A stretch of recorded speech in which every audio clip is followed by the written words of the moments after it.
Here's a look at Marvin Lewis, the 10th-year head coach for the Cincinnati Bengals. Took his team to the playoffs a season ago at 9-7. And here's Pat Shurmur now in his second season as the head coach of the Cleveland Browns. He came from St. Louis, where he was an offensive coordinator. Before that, Philadelphia with Andy Reid. Cleveland won the toss. They have deferred. Cincinnati will receive. So kicking off for the Cleveland Browns will be Phil Dawson, who has been terrific in field goals this year. Both kickers today dealing with a lot of wind. Brandon Tate is deep back for that Cincinnati offense, which comes into today number 15. It's the Cleveland Browns, the Cincinnati Bengals, and away we go on the banks of Lake Erie. Tate, the ex-New England Patriot, will bring it out for Cincinnati. Banged initially and taken up. Badamasi was right there, bringing him down. A 23-yard return. Quarterback Andy Dalton is the 12th-rated quarterback in the NFL, and as we mentioned before, he is 3-0 as a starter against the Browns. Today he's got to improve the offensive game plan in terms of how they convert on third down, an area where they really have struggled. You talk to Andy Dalton, he says they have to be better on first and second down to create third and short in order to improve overall. That's huge. The running game has been struggling, as we talked about. Here's a 1st and 10 with Ben Jarvis. Green Ellis in the backfield, and he gets the call. Good stick to Quell Jackson right there. It's a gain of a yard, and they'll put him at about the 17-yard line. And we'll finish off the Cincinnati offense. The right guard is Zeitler, one of the highest-rated rookies so far in the NFL, and the Pro Bowl receiver. A.J. Green, as we mentioned, is number 5 in receiving yards. He's caught a touchdown, Solomon, in 4 consecutive games. Well, he demands your attention, and you better double cover him because he'll win against one-on-one every time. 2nd down and 9. Ben Jarvis, Green Ellis. And the tackle made by Sheard, who chases him down up to about the 24. That's a gain of 6 on the play. This saw Sheard make the stop. He's had a disappointing start for this season. He had 8 sacks last year as a rookie. They're going to put 2 rookies there in the middle. Wynn and Hughes. Atava Rubin will not play today. He is injured. The linebacker we mentioned before, DeQuell Jackson. James Michael Johnson replacing the usual starters. Scott Fujita at that other linebacker position. And the Browns welcome back Joe Hayden. Suspended the last 4 games, back and ready to go. 3rd down and 3, and a look at Hayden. And a fake right there to Leonard. That ball was deflected. Sheard got in the way of the pass. It is incomplete. And they look that time to be going for Charles, the tight end. So a punt coming up on the first possession. 3 and out for the Cincinnati Bengals. Kevin, the Bengals had what they wanted. They had a 3rd and 3 opportunity. It should be easily converted. They get Dalton out on the perimeter, but Sheard disrupts the play by batting down the pass from Andy Dalton. The punt will come from Kevin Huber. The wind is blowing, as we saw before, over 20 miles an hour. And it is going about 18 different directions inside this stadium. But Huber gets this one off, and Cribbs will watch it hit out of bounds about the 15-yard line, close to it. And the winless Browns at 0-5 and coming off a 4-12 season a year ago will take over. 62-yard punt. And this takes us to the quarterback, rookie Brandon Whedon, threw for 322 the first time he met this Cincinnati team back on September 16th. But he wants to cut down on the 9 interceptions. He feels that less ego will allow him to do that and use the check downs, throw the ball away, and not be so forceful when the play isn't there. You and I watched him in practice on Friday. He has got a rocket for an arm. Oh, he can sling it, and it'll cut through this wind blowing around this stadium today. On the 14, the fake to Richardson, and then the subsequent pass to Trent Richardson, who was hit by Perfect and knocked out of bounds. Malaluga was there as well. That is a gain of 5 on 1st down. Let's finish off now the offense. They got the 5-time Pro Bowler, left tackle Joe Thomas, leading that offensive line. The rookie Schwartz at the right tackle. Dunlop will be zeroing in on him. And the running back is Trent Richardson. We've talked about him. Tied for 2nd in the NFL with 30 points scored among non-kickers. He's 2nd down and 5 from the 19-yard line.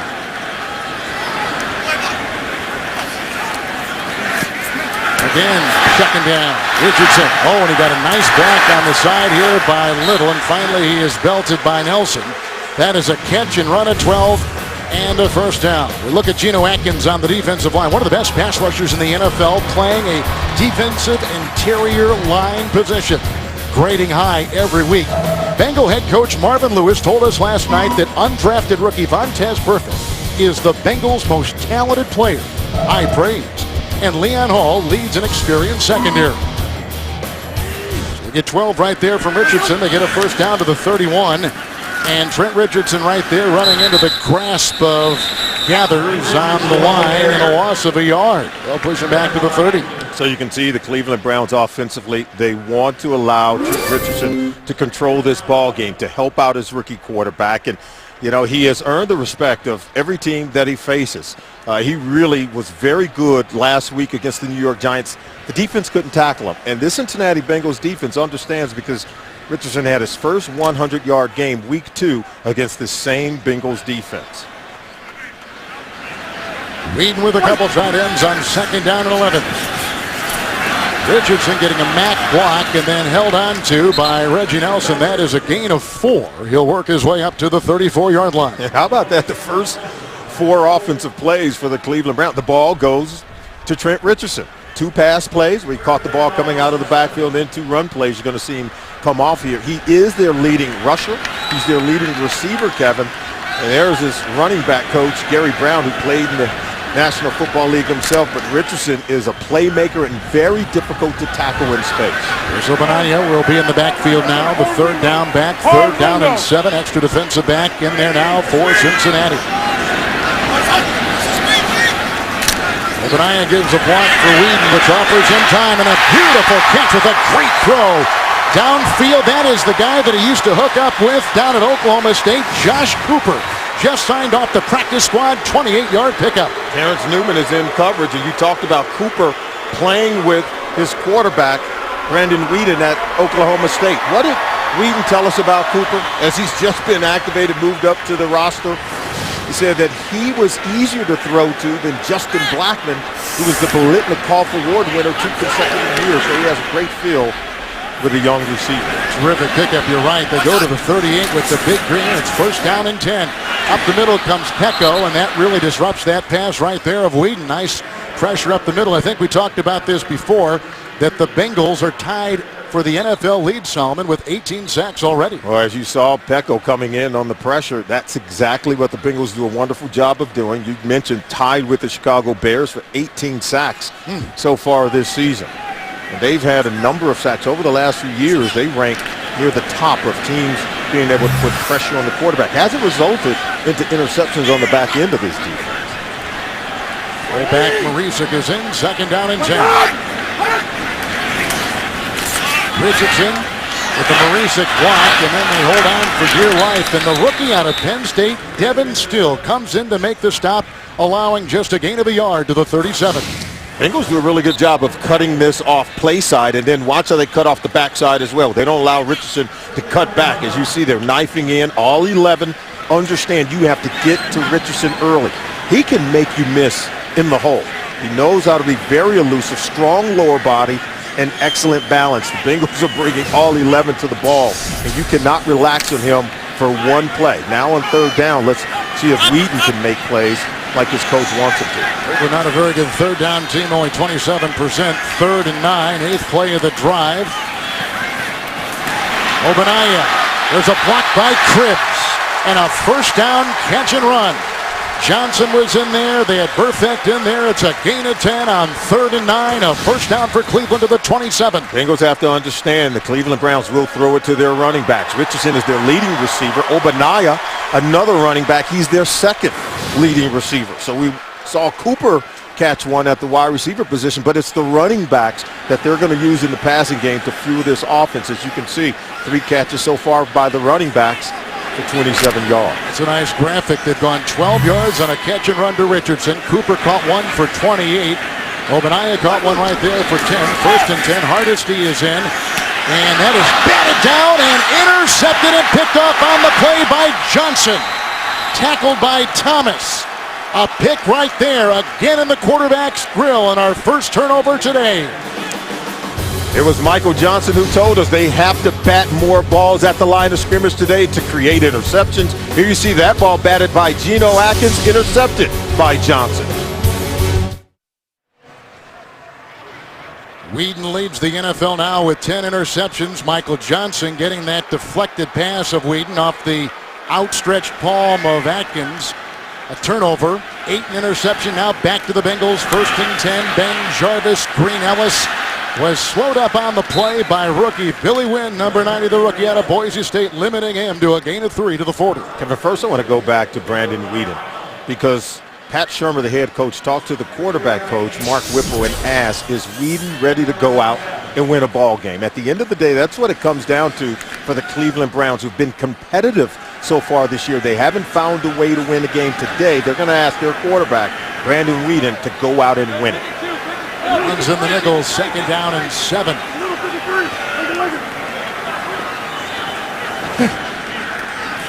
Blocked by Andre Smith, the right tackle. Hawkins has it, quickly hit by Sheldon Brown and driven back. One more note on batted balls. That's a gain of 5. They put him to the 44. Andy Dalton last year had 15 balls batted down at the line. That tied for number 1 in the NFL with Sanchez. So Dalton knows all about what Whedon's going through on that batted down ball. And the defense knows. The defensive lineman for the Cincinnati Bengals, Michael Johnson, told us himself when we talked to him last night that we want to bat down balls that frustrate quarterbacks. If we can get our hands on some balls, and more than anything, it'll help to create some turnovers. We've already seen evidence of that. Tight end Gresham atop your screen. He's got a linebacker guarding him. 3rd and a long 2. Caught for the 1st down. They were working on the linebacker. Here comes Gresham. Galloping free, the chase to the 5, hit by Hayden, and that is a Bengal touchdown. A 55-yard touchdown strike, and Gresham with a terrific play. Wow. And the Bengals already have 4 wide receivers who have produced touchdowns of 40 yards or more, and now the tight end, Jermaine Gresham, gets in on the act. It's just a quick slant route. Poor angle by the safety, T.J. Ward, out of position. And then you can see Osama Young has a poor angle. He stiff arms DeQuell Jackson to take this one in for a touchdown. Just an incredible run. Actually, it was Robertson who got the stiff arm, number 53. Great catch and run by Jermaine Gresham, proving that it's just so many weapons in this Bengals offense. It's going to be difficult to stop them. Gresham is off to one of the best starts of his young career. He's had 5 receptions in each of the last 3 games. He just lassos his 2nd touchdown catch of the year. Nugent will try to tack on one more, and the Bengals on top 7-0. 7:07 in the 1st. Touchdown pass, a great catch and run by Jermaine Gresham out of Oklahoma, and the Bengals strike first. NFL on CBS is sponsored by Southwest Airlines. Find our fares online only at southwest.com. Charles Schwab. Let's talk about giving your portfolio a better chance to grow. Talk to Chuck. And by Toyota Care. Caring for you and your car. Well, that was all set up as Gresham caught that ball and raced 55 yards. Bengals have had some nice long balls this year. That might be one of the big differences, really, in Andy Dalton this year to last. The long ball is really hitting for him, and his mobility, his comfort level, the footwork in the pocket, very evident. And he's been very good in the 4th quarter. If you were to talk to the coaches for the Cincinnati Bengals, the one area where Andy Dalton can improve, it's on 3rd down conversions. If he can improve in that area, boy, this offense will go to an entirely different level. Interception by Michael Johnson on the deflected pass by Whedon, and Geno Atkins got it. Atkins is so disruptive on that defensive line for the Bengals. Yes, he is. So Gresham gets the career-long catch in the ensuing kickoff, and they've got Cribbs awaiting it on the fly, a couple yards deep, and here we go.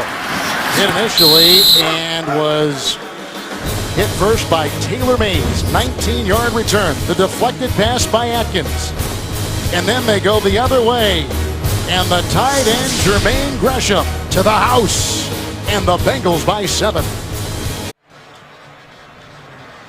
As we return, we take a look at the touchdown pass to Jermaine Gresham. Watch the safety, T.J. Ward. He's got to do a better job of reading the combination route the slant by Gresham, the back out. So if he goes out, he's got to know that he can come down and intercept this pass, but he takes a poor angle, takes himself out of the play, and then when Gresham makes the catch, Osama Young overruns it. A stiff arm on Craig Robertson frees up Gresham to sail 55 yards for the touchdown.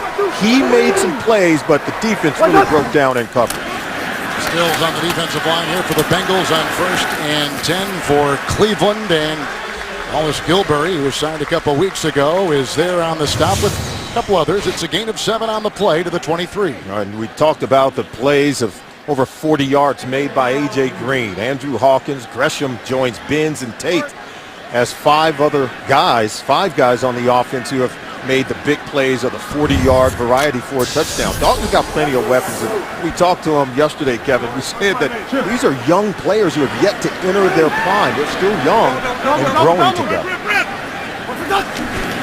It's 2nd down and 3 for Richardson out of Alabama. Reggie Nelson was in there, but you see Maualuga and others, the Avalanche of Bengal defenders. It is a gain of 2, and he's up to the 25 as we just saw Dalton's 10th touchdown pass of the season.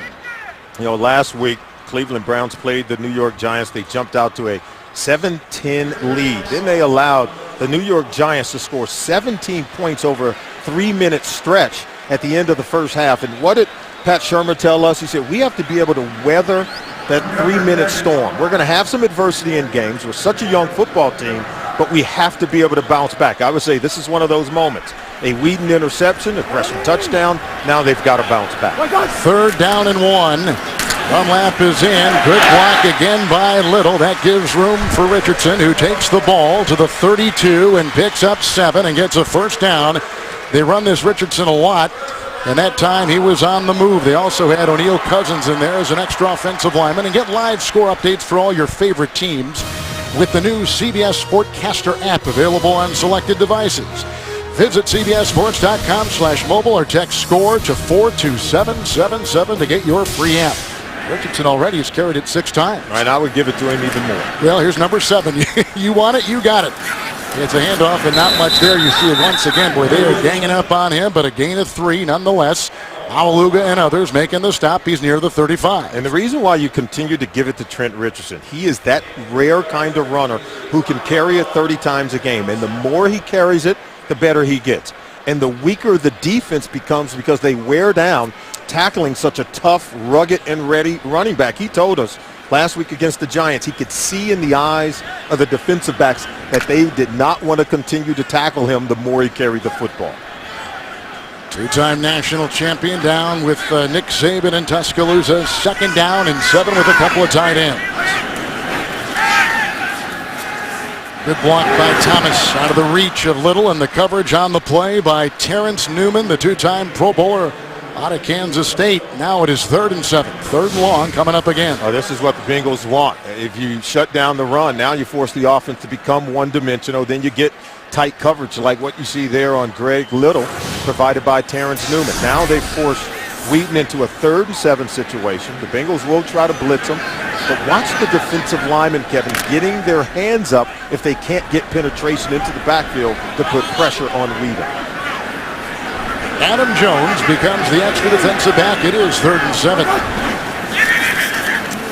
Whedon, Obadiah, and a great defensive play. That was by Reggie Nelson, 2nd leading tackler last year in this. It's a loss of 5. Nelson all over it, a former number 1 pick by Jacksonville. And the Browns have got a punt. Yeah, we showed you on the first possession. They want to really throw it to the running backs out of the backfield. Reggie Nelson knows it. He plays it and reads it, comes up with a swift tackle on Obadiah. Adam Jones is deep back, and the punt will be Reggie Hodges. Last couple games, he's been averaging 42 net. But this one is a wobbly one and short, with the wind probably playing a little bit with it. 5 plays punt. That one sailed 37. Here comes Dalton, fresh off his 55-yard touchdown pass. Bengals on top, 3:33 in the 1st. The NFL on CBS is sponsored by Pizza Hut's Big Dinner Box. All your favorites in one epic box. Pizza Hut, make it great. And by the Home Depot. More saving, more doing. That's the power of the Home Depot. Kitchen is now on the defensive line for the Cleveland Browns along with Stevens. 1st and 10 after a 5 and punt by the Browns. And Gresham hit on the play by Mayama. Out of bounds. He's up to about the 37, and he picks up on the play for the Bengals. Are coming off a loss to Miami, and Solomon, the first time in 2 seasons they lost to a team that had a losing record. Yeah, and Marvin Lewis felt like, hey, that was a game that his team should have won. They lost 17-13 at home to the Dolphins. He said the message all week is he went through the guys and said, hey, stop being nice. We're a talented team. It's time to be nasty. It's time to be more physical and go out and dominate football games. And now you see them operating on both sides of the ball, playing well today. Jarvis Green-Ellis on 2nd down and 6 into the pile. Kitchen was right there. Also John Hughes. That's a familiar name to Cincinnati fans. Played at the University of Cincinnati. A standout on the line. A 3rd-round pick by Cleveland. It's a gain of 3 to the 40. Yeah, Marvin Lewis says, hey, we have a bunch of talented guys. We talked about the explosive weapons on offense and Andy Dalton, A.J. Green, and the 2 big defensive ends, and Geno Atkins. He says, you know, we all know we're good players, but now we've got to stop settling for being good. It's time to go out and be great, dominate in football games. He wants them to really dominate and be very physical in this game today. Uzama Young is the extra defensive back. 3rd down and 3. Gresham just off his fingertips. The coverage by T.J. Ward. Boy, if that had been a little bit better thrown, he would have had it 3 and out. They got a punt. It was thrown well enough to hit Gresham in the hands. You talk about converting on 3rd down. Look at this throw. Now, why can't you make that catch? Yeah, it's over your head, but your arms allowed you to reach up and grab it. Gresham's got to find the ball, get his head around sooner. He knows the ball is going to come out quick because he's coming out of the backfield and releasing on his pass route. Here comes Hubert to punt, and Cribbs watches it take a good bounce for Cleveland, and down it goes. 37-yard punt. Here comes Brandon Wheaton. Here come the Browns, down 7-zip. 2:02 to play in the first quarter. There was a flag. Holding. Number 56, receiving team. 10-yard penalty, 1st down. They have pink flags today. Not yellow, but pink flags. We'll come back. 2:02 in the first quarter. 55-yard touchdown pass to Gresham.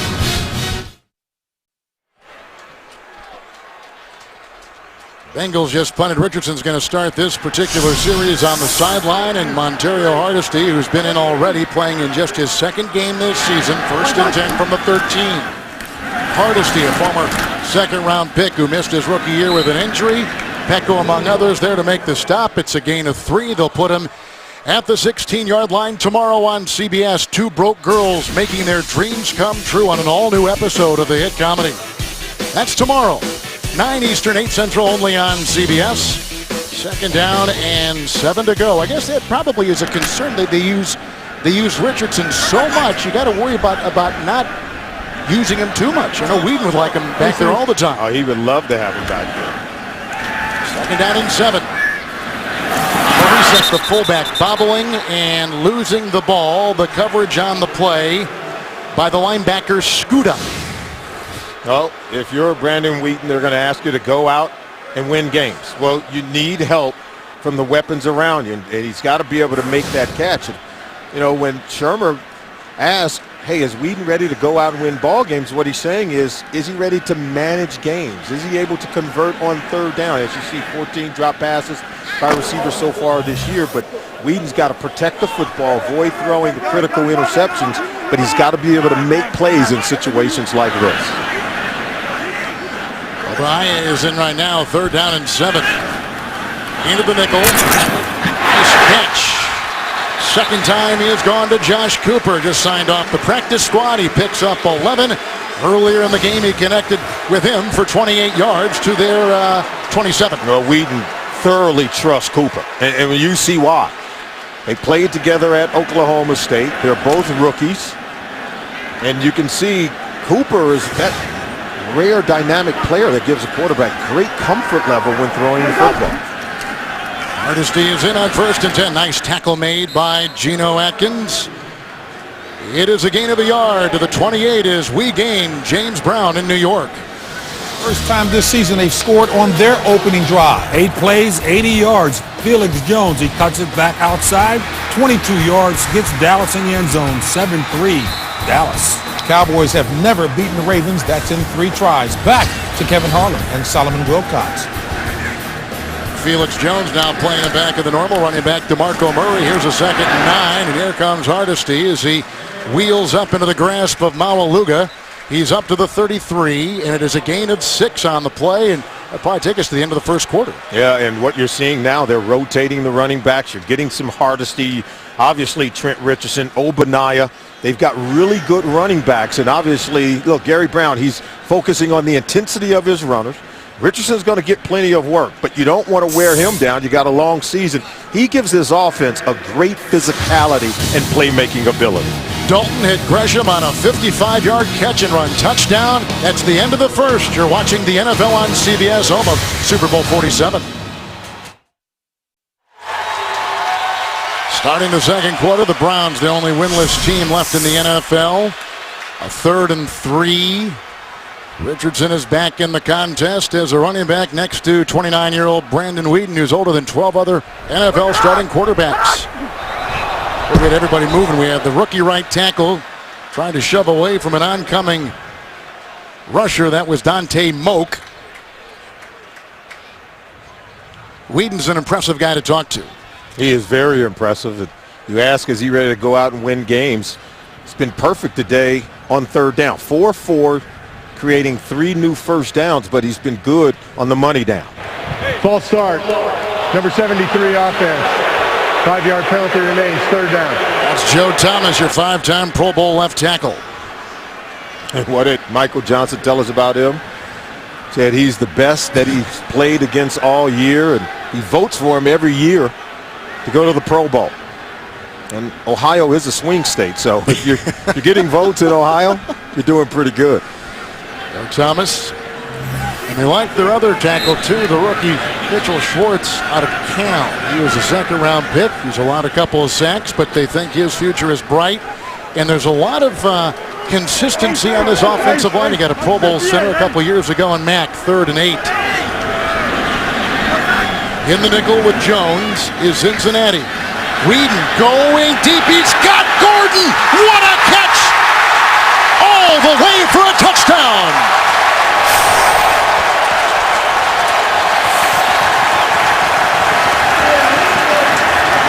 We told you in the open that the rookie trio on offense, Weeden, Richardson, and Josh Gordon, are capable of creating big-time plays. And here you see him coming clear from one side, and watch the safety. There's Nelson. You've got to turn and spin and run sooner. And look at the extension by Gordon. First the speed to close on that ball. Beautifully thrown by Brandon Weeden. Great protection, good throw in the pocket from Weeden, and then the speed of Gordon to torch the secondary to put 7 on the board for Cleveland. He's taking a supplemental draft. He's a rookie out of Baylor. He played with RG3. Here's another point by Dawson. Josh Gordon has caught 10 passes. He caught 2 touchdowns last week against the Giants for 62 and 20. This one lassoing it for 71 yards. That ties the game in Cleveland. That's not where the coverage broke down. Coverage did break down. Gordon making a touchdown reception there of 71 yards. Gordon capable of making the big plays.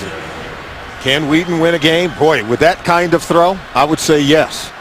Remember, he had over 300 yards passing, Kevin, week 2 against this Bengals defense. And a couple of touchdowns, and the wind blowing so hard it takes the ball right off the tee. Mike Holmgren is the one to draft Gordon. Like we said, he came in the supplemental round, and the reason why it was available is he had kind of an uneven past. He was at Utah. He transferred to Baylor. They knocked him off. He was kicked off the 2 teams. He had tested positive for marijuana a handful of times, 3 times, and so he was available. The Browns take a chance on him, and boy, has he paid dividends the last 2 games. The ensuing kickoff by Dawson, and this is Brandon Tate. Nice tackle. That was a beauty and a good tackle on the play. That was a 22-yard return. Johnson Bodamosi. Take a look at the touchdown. Zone coverage, so the safety has to stay deep. As the deep is, here's Gordon, who's going to be passed off.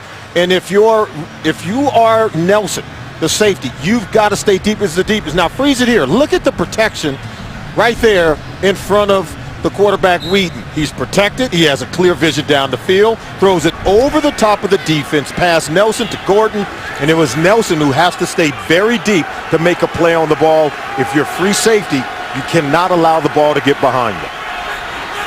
It's interesting you mentioned the offensive line. It did not allow a sack against that very good pass-rushing New York Giant defensive line last week. First down and 10. Ben Jarvis, Green Ellis. And at the bottom there, you see a little tackle made by Usama Young. Also in there was James Michael Johnson. It is a gain of 6. He's up to the 24. Well, we got ourselves a ball game. Remember, this is a very young group. The Cleveland Browns are the youngest team in the National Football League. You get the sense that they're starting to build some confidence, Kevin. They made some plays against a New York Giant defending Super Bowl team last week. They allowed that game to get away. And Coach Shermer said we're getting very close to being successful. We do need to win a game to confirm that the process is working here in Cleveland. Browns in the nickel, second down and 4. See the flag. A.J. Green hit by Robertson, defended on the play by Brown. Gain of 5 as it stands right now. The game to about the 29, and good for a first down. Illegal shift. Number 14 and number 18 moving prior to the snap. 5-yard penalty remains, second down. First penalty on the Bengals. Yeah, 2 wide receivers moving at the same time, or I should say Dalton and A.J. Green. Of course, the quarterback can move. He's doing some things, trying to send people in motion. But the wide receivers, you have to be able to hold your water. If you're the Cincinnati Bengals, avoid the penalties, settle down the offense. It's Andy Dalton's job to do that and begin to make some plays. Young is the 5th defensive back for the Browns. Second down and 9.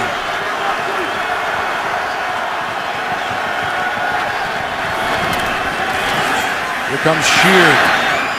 There goes Ben Jarvis. Green Ellis upended on the play by Buster Screen, who struggled last week against the Giants. That's a gain of 7, and we'll spot him at about the 27. Well, Sheard is getting pressure coming off that left side.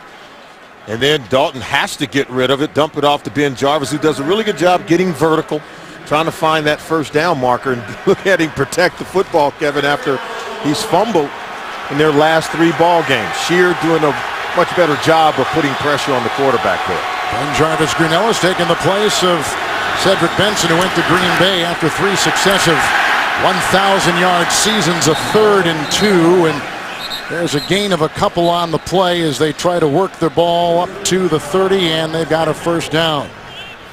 Well, I love what Ben Jarvis, Green Ellis told us when we talked to him about fumbling over the last 3 weeks. Remember, he had gone 589 touches without a fumble. It's the best any player in the National Football League has had to begin a career. 5 seasons without putting the ball on the ground and then fumbling in his last 3 ball games. He says, I have to focus on high and tight and protecting the ball against his body and not trying to do too much with it. Cedric Pierman is in. They lost Bernard Scott last week. There's a block by Whitworth and a tackle at least partially by Jaquay Parker.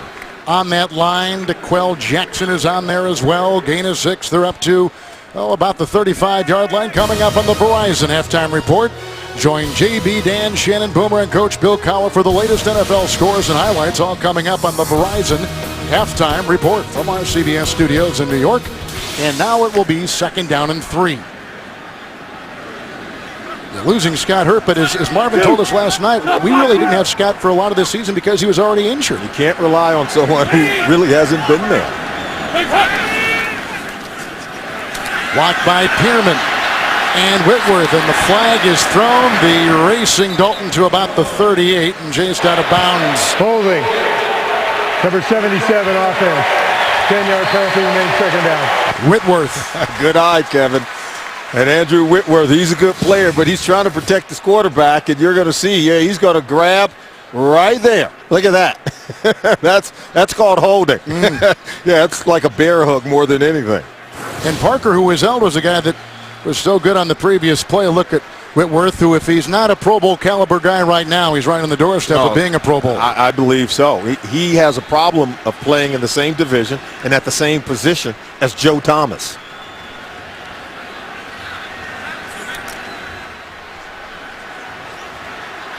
4 sent wide. Ben Jarvis Green Ellis is back in. 2nd down and 13. Browns with 5 in the secondary.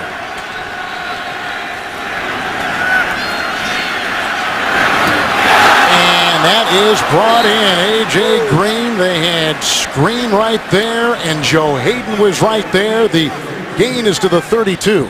He picks up 6. That's the first catch for Green. Buster Screen, number 22, nearly intercepts this pass. A.J. Green so good at coming back to the ball. I think that ball was tipped at the line of scrimmage, which gave Buster Screen, just see how it wobbles there? That tells you it was tipped a little bit. 22 Screen nearly intercepted it if A.J. Green doesn't come back to possess the ball. Great catch.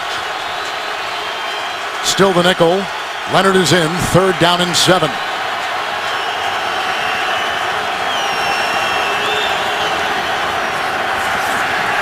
Bowling with the block. Now they get through. There's a little shuffle pass. It's caught by Leonard. He's up to the 35 and shy of the first down. Robertson was there among a couple to make the stop. It's a gain of 3.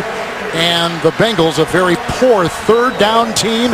In fact, dead last in the NFL, have got a punt. Well, the protection breaks down. You can see they pinch and squeeze the pocket. Dalton's got to move his feet. Now he's got to get rid of it. Little shovel pass to Leonard. But then they rally and tackle. That's something this Cleveland Brown defense, remember, they were a top 10 defense just 1 year ago. And while they've struggled as of late, they're capable of playing better. Huber with very little rush put on. Cribbs let this sail over his head and into the end zone for the touchback. And Cleveland will get it back when we come back. 65-yard punt. The Browns moments ago got a 71-yard touchdown pass from Whedon. We're tied at 7 early in the second quarter. The NFL on CBS is sponsored by Audi. Truth in engineering. The Samsung Galaxy S3. The next big thing is already here.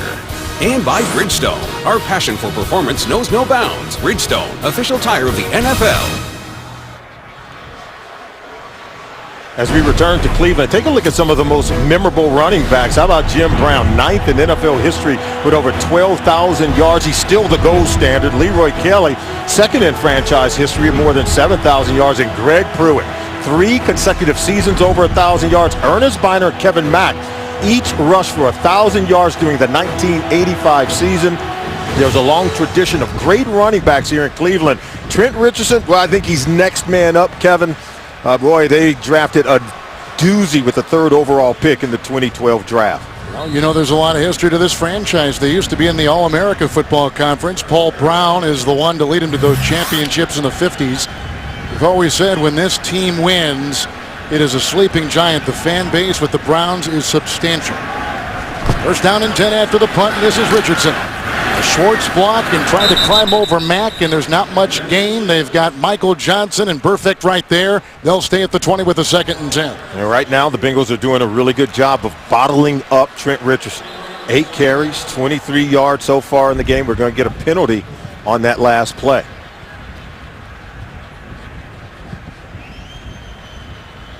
After the play was over, unsportsmanlike conduct, number 55.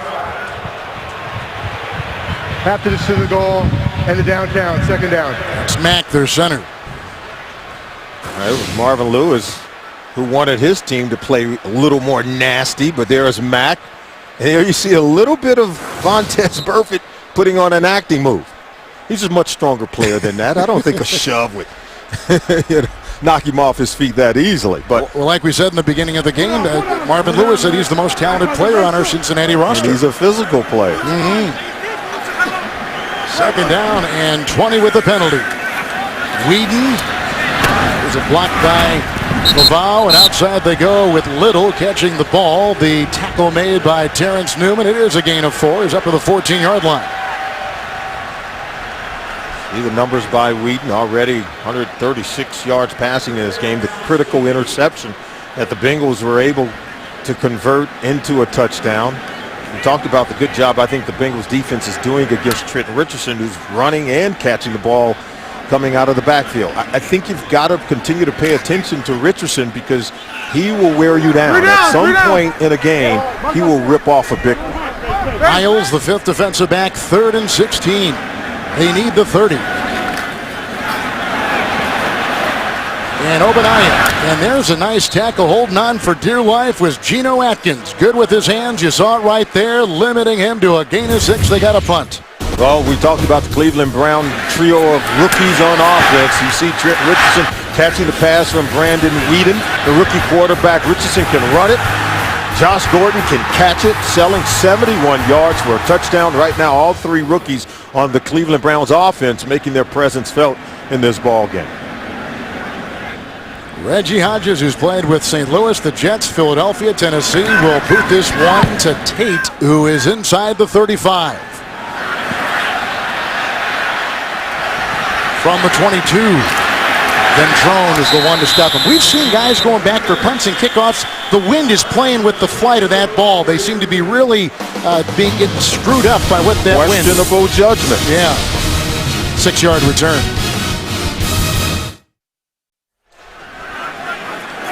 Long touchdown passes. Gresham caught one for 55 for the Bengals. The Browns rookie Gordon caught one for 71. Here's a 1st and 10 in this tie game at 7. What a catch! A.J. Green going into T.J. Ward. That is a catch of 18 yards. His second grab, a first down to the 47. Oh, and this ball leaves. I thought it was going to be a little bit high and maybe overshooting the wide receiver. A.J. Green just goes up and plucks it out of midair. That was some great kind catch. Flypaper hands. Oh, my goodness. First down and 10. A touchdown pass in 4 consecutive games. Ben Jarvis, Green Ellis. Brad Jackson was right there along with Jabal Sheard, gain of a yard.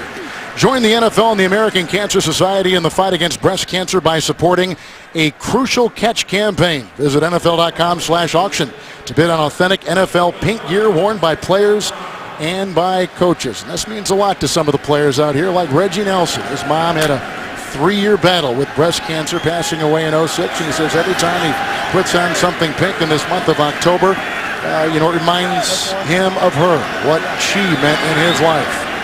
2nd down and 9. You've all been touched by it in some way, shape, or form. Ben Jarvis, Green Ellis. Got away from Wynn. He was brought down Solomon by Robertson. And it's no gain on the play. They'll stay at about the 47. But the way you defeat the run game is getting the early penetration, as you'll see Wynn, number 90, knifing in. See him? And that forces Ben Jarvis, Green Ellis off course with Craig Robertson, meets him on the other side to get him on the ground. Robertson was on the practice squad for Cleveland at the end of last season. He's out of North Texas. They love his speed. He covers a lot of territory. He's in there now. 5 in the secondary. 3rd and 9.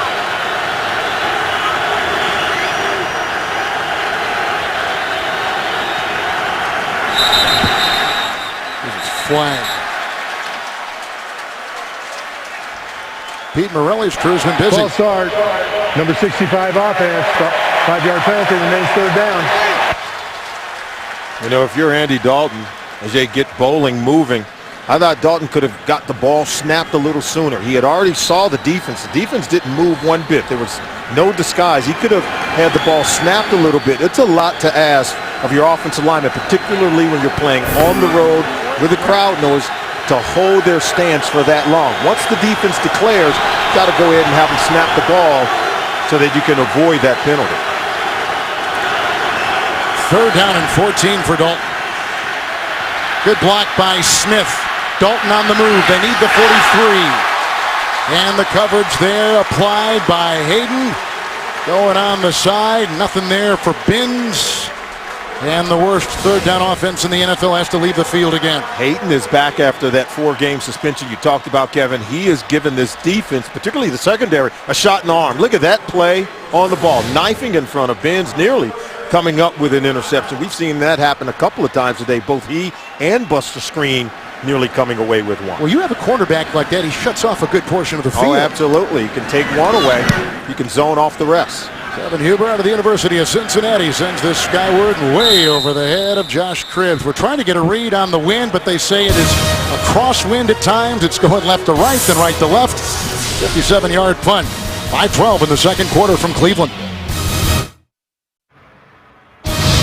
The NFL on CBS is sponsored by Volkswagen. It's not the miles, it's how you live them. And by Citi Private Pass. Get more access with a Citi card.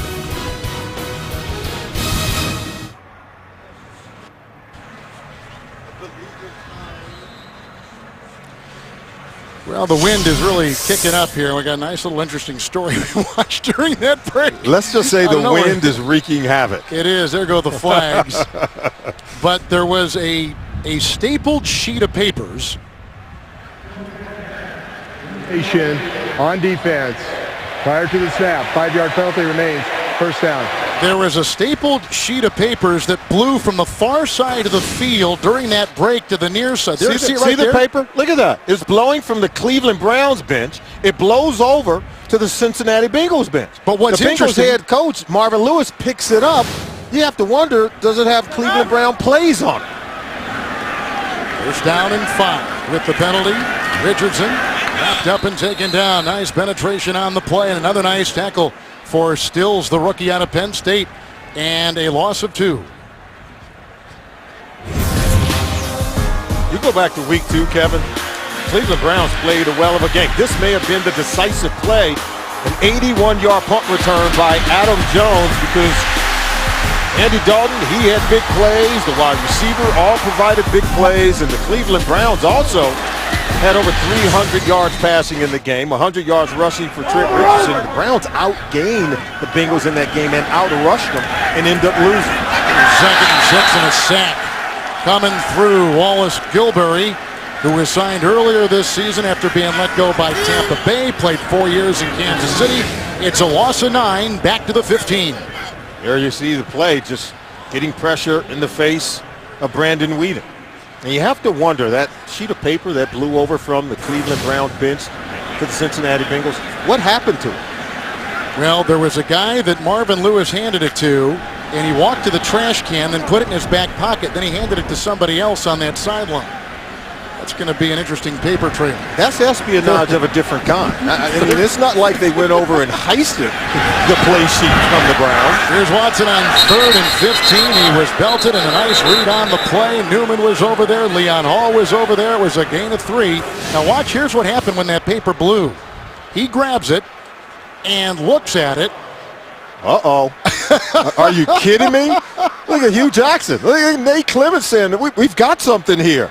But the guy he hands it to was, I don't know if he was, look, he folds it up, gives it to an assistant. Like, go decipher this. Well, the guy did not throw it away. We're not saying anything's underhanded, just kind of some little fun here with all the wind. Here's Hodges, and back it goes, and caught on the fly. Brandon Tate getting a block, and a good one by Pearman that unleashes him, and Cribbs with a flag thrown. Cribbs makes the stop to the 32-yard line, and a 31-yard return on a 47-yard punt. Cincinnati Bengals special teams. We already showed you in week 2 in the first game between the Bengals and Browns. Adam Jones made a big play on special teams. Ineligible player downfield. Number 41 of the kicking team. The penalty will be added to the end of the run. First down. Holy smokes, because he got down to the 32 on that 31-yard punt return by Tate. You may recall last year in Seattle, he returned a punt for a touchdown. There you're going to see it right there. It's number 41. Ventrone left a little early, but Tate makes excellent plays. He was very patient. He fielded the punt. You talked about the wind wreaking havoc on the returnman, and there you see Adam Jones giving him that a guy. Way to make a play. That was a 56-yard punt return last year at Seattle. So here's a 1st and 10. Great beginning field position. Ben Jarvis, Greenellis, huge hole with a big-time block. And he's all the way down to the 7-yard line, galloping for 20, 1st and goal, Cincinnati. And we told you had to continue to work the run game. And take a look at this. They block down, seal it. The block at the second level there allows Ben Jarvis Green-Ellis to get even further yards. So they continue to chip away. Marvin Lewis said we have to stick with the running game. He felt that was the key to get this offense going, something that was missing 1 week ago against Miami. Couple tight ends, beautiful block by Whitworth on that last play. On DeQuell Jackson, 1st and goal at the 7. Caught up and brought down by James Michael Johnson. It is a gain of 3. He's down to the 4. Kevin, this is where Ben Jarvis Green Ellis, I think, is at his best. You get inside the 5-yard line, he's got a nose for the end zone, and you talked to him about it, and you tried to give him all the credit. He wouldn't take it. He said, it's not about me, it's about my offensive lineman. He said, there are a lot of people who have to do a lot of things right to run the ball well. I loved his attitude when we met with him yesterday. Yep. And the third down game and the running game of Cincinnati, the 2 issues coming into today. Tied at 7, 2-minute warning, Bengals on the move.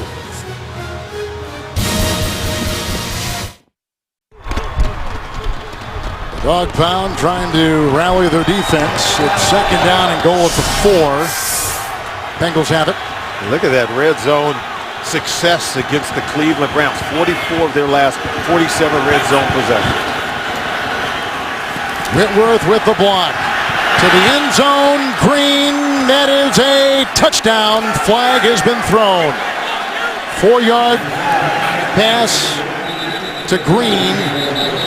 Let's see what they saw here and Pete Morelli's crew. Tate's punt return of 31 yards sets it up. Holding. Number 28, a defense. The penalty will be declined. Result of the play, it's a touchdown. Usama Young. Well, they used the play action to Ben Jarvis Green Ellis to hold the defense. There you see the play fake. That holds the linebackers for a beat. It allows Green to get over to the other side.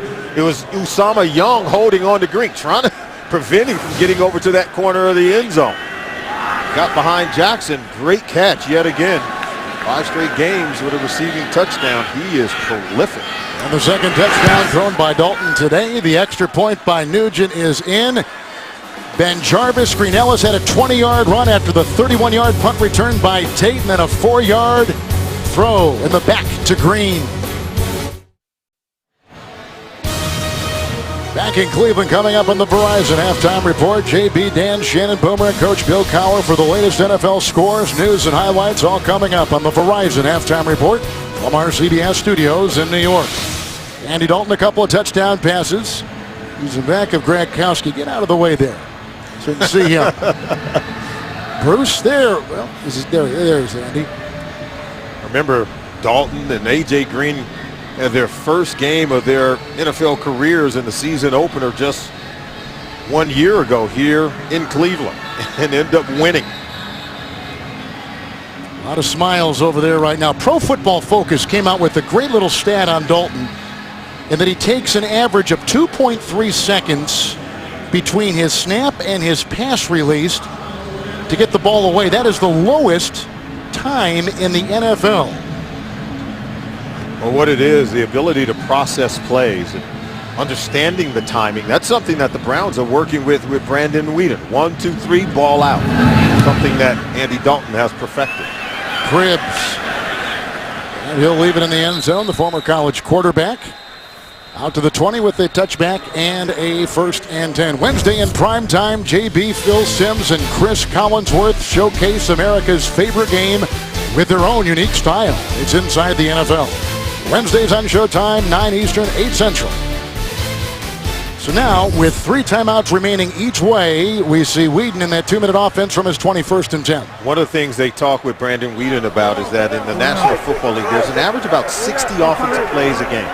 Understanding that in college, there are 80 to 90 offensive plays that you don't get as many opportunities at this level. Take advantage of the few you have. Through the hands of Gordon and the coverage by Burfict.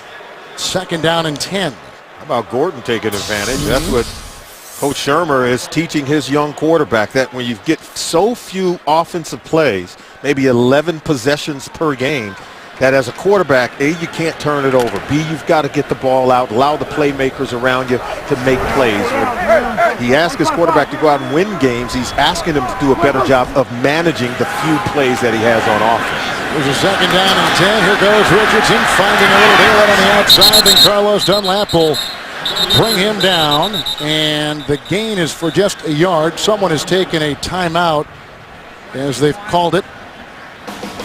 And we will pause as well. Looks like Cincinnati and Marvin Lewis wanting time. 1:39 to play in the half. Now with 3rd and 9, the timeout story on top, as you see, with the Bengals 7-point lead. 5 in the secondary. Whedon to Richardson. Hallelujah got him first, and then Nelson with the hit. Was there a fumble on the play? He's close to a first down. Look at the digging Adam Jones in there trying to wrestle that ball free. He actually comes out with it. Well, I can tell you the ball did come out. Nelson laid a lick on Richardson. Ball was out momentarily. I think Richardson was able to get it back. But watch this. This ball's going to come out. Watch the hit by Nelson coming in right here. Bam. That ball's going to come out right there. But see, the knee's down, Kevin. And then Richardson falls on it. He gets it back. But give Adam Jones credit for getting in and clawing that ball out. I think the knee is going to be down even if they take a look at it. Wow, yeah, his knee may have been on top of number 58. Wow, this is very interesting if they go take a look at it. It sure is. Marvin Lewis had a good look at it. Right now, Cleveland is ready to punt. 3 and out. Again, the third consecutive 3 and out for the Cleveland Browns. They come in 0-5. Cincinnati at 3-2. Hodges the punt, and Tate, who had a 31-yard punt return the last time, is going to let this fly out of bounds inside the 25 someplace, and they'll put him at the 24. 47-yard punt Thursday. See why critics are calling elementary the season's best. Don't miss a new episode Thursday only on CBS. Well, you've had to defend situations like this often in your NFL career. You've got $1:21 to play. The opposing team has just the single timeout. And what's the message in that defensive huddle if you're the Browns? Oh, they're going to take a shot. You've got to believe they're going to try to take a shot with 1:21 left at the end of the half, that they want to try to get some points here, at least try to get in field goal range. And they do that by trying to make a play, getting the ball to A.J. Green. 5 defensive backs, 1st and 10. Pierman in the backfield. Dalton. Armand bends and drilled on the play by Brown, who's today playing in his 166th consecutive game. It's a gain of 6 on the play to the 30-yard line. Problem is for the Cleveland Browns defense, there's just so many weapons, so many choices for Andy Dalton. You have A.J. Green. We've already seen Jermaine Gresham make a big play. Andrew Hawkins capable of doing it. So is Benz and Tate at the wide receiver position. Like a lot of urgency out there, though, in this huddle. I gotta go. Back thereof, 2nd down and 4. Gresham with the block. Sidewinder there. That's Pierman as he walks the tightrope with Jackson trailing, and he's out of bounds and stopping the clock at about the 46. 16-yard catch and run. And as we think about Mike Nugent and where they want to get to for him, those are some of his numbers. Just a little bit before that 35-yard line. His career long is 54. Remember, there's a swirling wind here at Cleveland Stadium, so I think you might want to get him inside that 35, maybe even as close as the 30-yard line. Jay Gruden calling the plays, the offensive coordinator for Cincinnati. A great connection between him and the quarterback Dalton. 1st and 10 on the 46. Dalton going deep and looking for Gresham, who got tangled up with Ward, and there's no yellow on the field as the two were jousting just a bit. Ward terrific against the run, that time watching the tight end. A little hand fighting between T.J. Ward right there with the hands, not terribly. No. Yeah, I can see why the official wouldn't throw a flag there. You know, Gresham was giving him the look as if he had been interfered with. Good coverage by T.J. Ward. Bengals coming in today had beaten the Cleveland Browns 4 consecutive times. In fact, the Cincinnati win today would give them a game-and-a-half lead over Pittsburgh for 2nd place in the North. 2nd down and 10. And Dalton finds 5'7" Andrew Hawkins. That's a 7-yard pickup. Am I being generous at 5'7" with him? Is he down to the 47-yard line? Yeah, I think you are, but he's much taller when it comes to making plays. Timeout. Bengals burn their last. 24 seconds left. Solomon, a lot of turnover for the Bengals. Gone is Cedric Benson, Jerome Simpson, Bobby Williams, Fanene, Keith Rivers. Tony. Marvin Lewis continued to mine for talent. He coaches at the annual Senior Bowl, and that's where they find some of the best players coming out of college. You've seen him add to the roster, and making plays on both sides of the ball. That's a good point. 3rd down and 3. Whitworth goes down. They got the open Hawkins on the near side as Aiden was closing. He's got the first down. He stops the clock. The gain to the 41. And on the play picks up 6 yards. All right, he got the first down. I thought he had a big play. He had the matchup he wanted downfield with A.J. Green matched up against T.J. Ward in space. I thought Green was open for a big play. Nonetheless, they pick up the first down. Dalton's put up some nice numbers today. Putting up some nice numbers, being very judicious, managing the ball. I think the key is to avoid that critical interception that has plagued them in recent weeks. Still in the nickel, 1st down and 10. No timeouts. You see the 19 seconds left in the first half. Bowling with the block. Looking for Green. Held on the play. What a catch. Fending off a defender on the play. Screen, who was burned last week in New York. He's to the 16, 25-yard pickup. How did he make that catch? That ball was just floating like a duck. It got caught in the wind. Oh, but look at that. And they ran out of time. Yep. No points for the Bengals. That is the end of the first half. He did not clock it. It didn't spike that ball in time. End up with no time left on the clock. It was all Andy Dalton could do. Dalton has thrown 2 touchdown passes in the first half. Watch it again. Take a look at the clock. Plenty of time. Clock it now. Hit it now. I thought there was a second left. It appeared there was a second left. I agree. Will they call him back on the field for a kick? They would. Yeah, absolutely they would. Watch this again. You got to take a look at this one. Look at the clock. There's the spike. Ball down. Still 1 second left on the clock. Nice work by our guys in the truck with producer Jim Rickoff and our director Mark Grant. So that is a problem. We'll decipher that as we come back. We're at halftime. Bengals 14-7.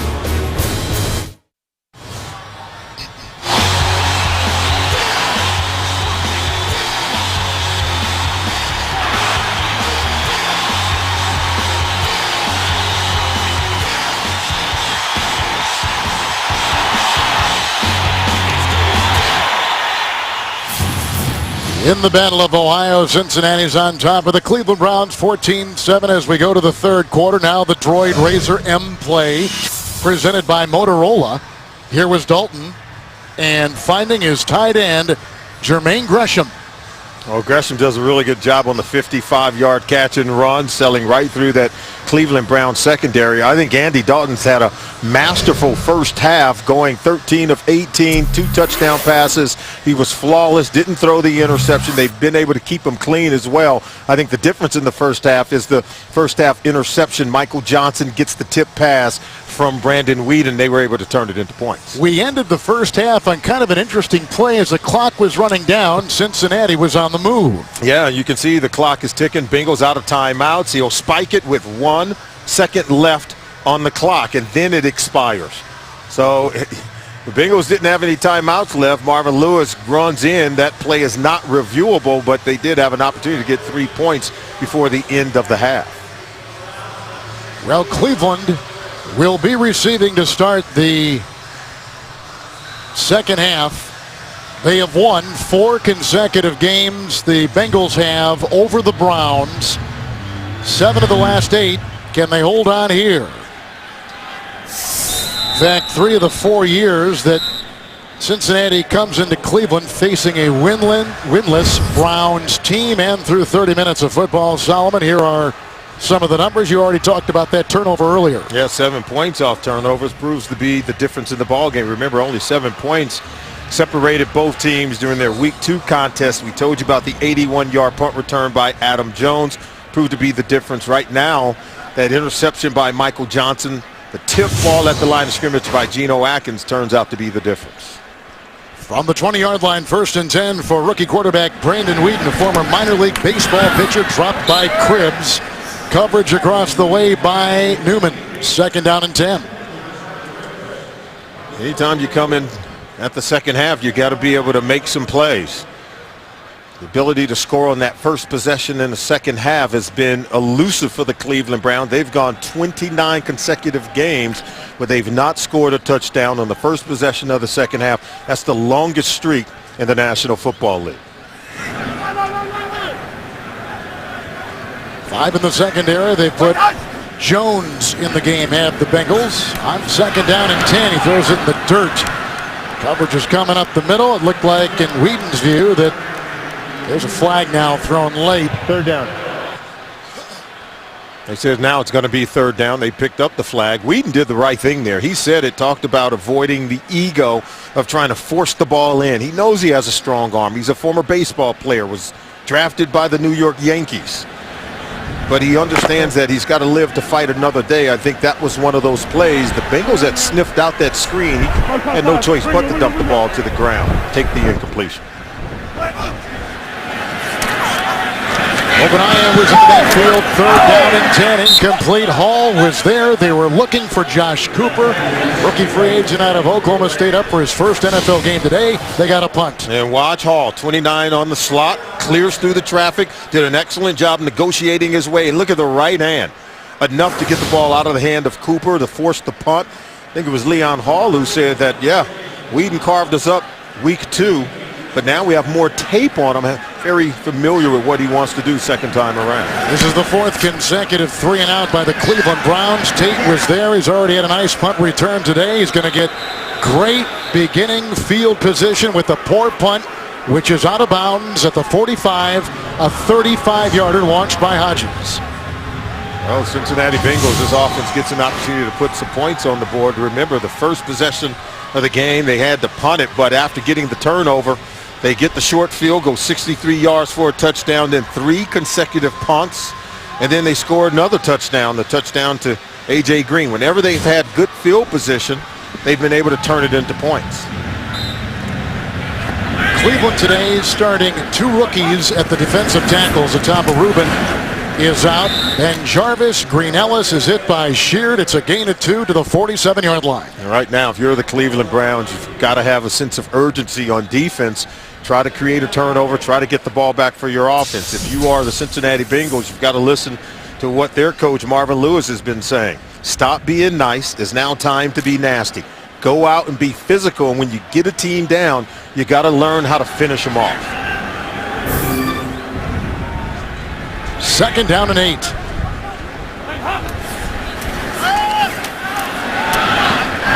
Dalton has that one dropped by Gresham with the coverage on the play by DeQuell Jackson, who the last time he met Cincinnati had 3 sacks back in mid-September. You know, Gresham dropped one earlier. You thought it was a little high. I thought he should have caught it, but this was right in the breadbasket. I think he tries to make a move a little too soon.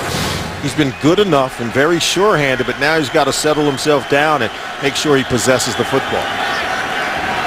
Cleveland has put in rookie defensive back Trevin Wade, who was burned last week for a touchdown.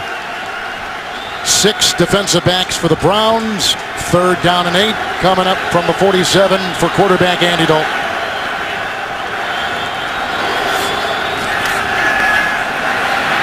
Whitworth is holding off the defensive Parker, and then from behind, hit by screen. It is a gain of 2. And they work their way to the 48. They got a punt. Dalton just took his eyes away from the open receiver. Watch here. I think we're going to have Tate right in the slot. He's going to be open. Now, if you go right there, that's a 1st down. He's looking to the right side of the field, which is the wrong side. Misread of the coverage by Dalton. He misses a wide receiver's open. You see Gresham's not happy that he dropped the ball on an earlier down. Huber, who almost had one blocked last week against Miami, is set to punt the ball away to the Browns, who've had 4 consecutive 3-and-outs. Plenty of space here to let this one launch. Cribbs at the 7. He fumbled the ball and out of bounds at the 12. Wow. Cribbs has fumbled either a punt or kick return in each of the last 3 games. And he fumbles one here today, not recovered by the Bengals as it goes out of bounds.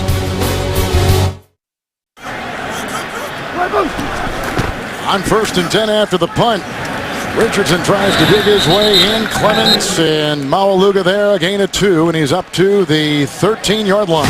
Not much of Richardson in the first half, but Whedon got off to the slow start. Ball tipped at the line of scrimmage, intercepted by Michael Johnson. Then Whedon goes to work, getting the ball over to Josh Cooper, then selling over the top on a 71-yard strike.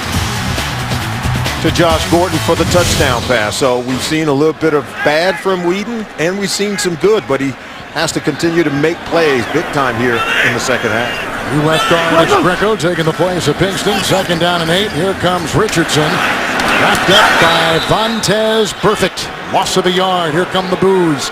Back to the 12-yard line. Well, first of all, you've got to understand, you've got to continue to feed the ball to Richardson. This is really about how well the Cincinnati Bengals run defense is performing and how they're really dominating against this Cleveland Browns offensive line. 4 consecutive possessions where they've gone 3 and out, haven't been able to manufacture many yards at all. Only 7 net total yards on their last 4 possessions. Well, the defense for Cincinnati has shown improvement the last couple of weeks. This Bengals defensive line, I think, is as good as any in the National Football League. They're down 9. The reset drop. That may be a fumble as he jumps back on the ball. Did he make a move? They're going to call an incomplete pass. You saw the official there on the side waving his arms. Yeah. Another drop ball. And what is this? That maybe the 6th drop pass today by a Cleveland Browns receiver, and the 2nd for the fullback. He dropped one earlier. Only really Josh Cooper was 3 drop passes so far today. Maybe I'm counting the drop punt or muffed punt by Joshua Cribbs. There's a lot of Joshes There are. on this offense for the Cleveland Browns. Cooper, Gordon, Cribbs. 5 consecutive 3 and outs by the Browns. Hodges, Brandon Tate, he bobbles it, then vacuums it in, and he finds a little bit of a seam, looking for an Arson Charles block, and brought down on the play as a flag has been thrown on a 21-yard pickup. James Michael Johnson makes the tackle. The ball right now at the Cleveland 41. And Pete Morelli and his staff deciphering the play. During the return, illegal block in the back. Number 16 of the receiving team. 10-yard penalty, 1st down. Timeout. That's Andrew Hawkins. Working on Buster Screen, knocking him away. 11:28 to play in the 3rd. NFL on CBS is sponsored by Southwest Airlines. Find our fares online only at southwest.com. The new Droid Razr M by Motorola. Say hello to the full screen phone. And by Allstate. Enter the 60 Seconds of Mayhem sweepstakes at allstatecfb.com.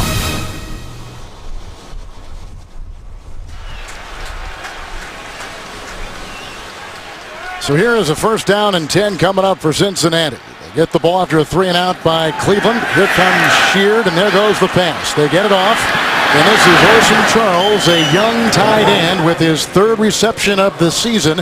A 13-yard catch and run. They'll put him up at the 42. Good play called by the offense coordinator, Jay Gruden, making up for a costly penalty. Get the ball over. Orson Charles looks good every time we take a look at him. He's the backup tight end behind Jermaine Gresham. Gresham drops a couple, so let's get Charles in the game. 12-yard pickup right there. Kitchen makes the stop. They move him to the 42. It is a 1st down. Hawkins on the move. Gresham trying to throw a block, and on the edge there met by T.J. Ward. Leading tackler on this Cleveland team. It's a gain of 2. Kevin, really an important game, I think, for both teams. You talk about the Cleveland Browns. They come in 0-5. They've lost 12 consecutive games inside of the division. And even Coach Shermer said that we have a young, talented team, but sooner or later we got to get a win to pay off the fact that the process works. You want young players to continue to keep buying in each week. Sooner or later, you got to go out and be able to get a win. And how important would it be for Coach Shermer to get his 1st win inside of the division? 2nd down and 8. Tough, though. Tough division. Dalton. Almost picked off on the play by Hayden. The coverage was there on Green. We talked about that matchup before the game. Incomplete. Joe Hayden, excellent play, because this is a really good throw from Dalton, and you know Green's going to catch it. Look at that right hand. We've seen Joe Hayden knock down a couple of balls today. He was able to get one out earlier, and now you see him knocking the ball down there. So his return has meant a lot to this defense for the Cleveland Browns. Well, as you were saying the other day, without Hayden the last 4 games, Cleveland has given up 10 touchdown passes. Last season with him, they only gave up 16 all year. Absolutely. His presence and his return That means this defense can get back to their top 10 form from 1 year ago.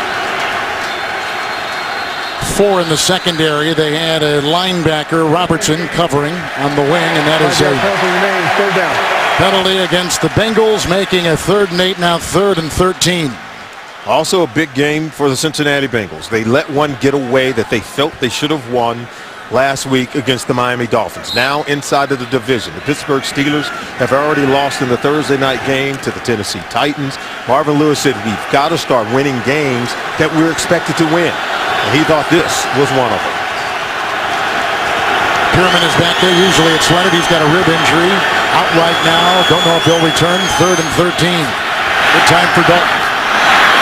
Armand Binns. Good open field tackle made by Craig Robertson. Flag has been thrown. He's up to the 44. Picks up 6 as it stands right now. Well, this Cleveland Brown defense has picked up the intensity. This flag looked like it's going to be against the Bengals. Pass interference.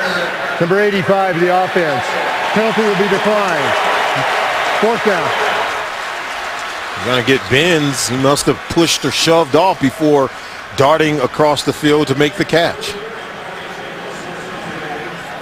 Cleveland Browns needed that kind of stop, needed that kind of performance from defense. Now take a look at Cribbs. The wind is swirling, Kevin, and he has struggled to field the ball. Second consecutive punt coming up for the Cincinnati Bengals, who come in 3 and 2. Cleveland 0 and 5. Huber. Oh, that was almost knocked away by Fort. From the 10, Cribbs finding a seam, and there he goes. No flags thrown. Great block thrown by Fort. He's all the way down to the 28-yard line. Brought down on the play, and the return by Miles, a 60-yard return. He had a 70-plus yard return last week against the New York Giants. Evan, this is a great hustle by Miles. It's Miles who misses on Cribbs initially. He runs right by him, but look at 45. He continues to track, continues to stay with it, and if he doesn't, Cribbs is probably going to score a touchdown. And sometimes just because you make a mistake early in the play doesn't mean you cannot recover, as we saw from Miles there. Great catch and run on the punt return by Joshua Cribbs. He had the 74-yard kickoff return last week, a 60-yard punt return this week. He remains a very electrifying player, number 3 in kickoff returns, but number 6 in punt returns this season in the NFL. And now let's see if Whedon can turn the big-time return from Cribbs into points for his offense.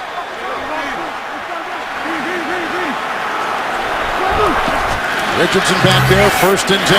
Trent. And looked like he got tangled up with Pecco at the bottom of that pile around his ankles. Gain of 6 on the play, and they're going to put him at about the 25 to get coverage of every NFL game with NFL Mobile. Call ** NFL, that's 635 to download NFL Mobile, or go to NFL.com/mobile to learn more. 2nd down 5. Gilbury is on the defensive line, along with the rookie Still for the Bengals. On 2nd and 5, that was deflected. The coverage was on Dunlap, but I'm not sure who got a hand on it on that defense, but right in the wheelhouse. Oh, it was right in his face. Vontaze Burfict coming in off the edge. And what did the Bengals tell us? 3-step drop means jump and get your hands up. Watch what Burfict does here. Just an excellent play. They said they wanted to bat more balls at the line of scrimmage today. And if the cornerback to that side of the field doesn't fall down, he's going to have himself an interception. That was Terrence Newman covering on that side of the field. They lost Thomas Howard in practice earlier in the season. Burfict is filling in and starting there. 3rd down and 5. And here comes Whedon sliding into second base, the former minor league pitcher, to about the 23, and picks up 2, and shy of a 1st down by 3. They're going to try for 3. Boy, I know you, if you're the fans in Cleveland, you want Brandon Whedon to maybe sacrifice himself to get another yard. I don't think you can. It would have been a collision that he would have lived to regret. Sometimes you just got to slide, take the field goal, but I think he would have taken a hit that could have altered the outcome of this game. Dawson has been perfect this year, trying a 41-yarder, 10 of 10, including three from 50 plus, and this is right down the middle. Cleveland comes up with three and cashes in on a 60-yard punt return by Josh Cribbs. 8:25 to play in the third. We've grown a little bit closer in the Battle of Ohio.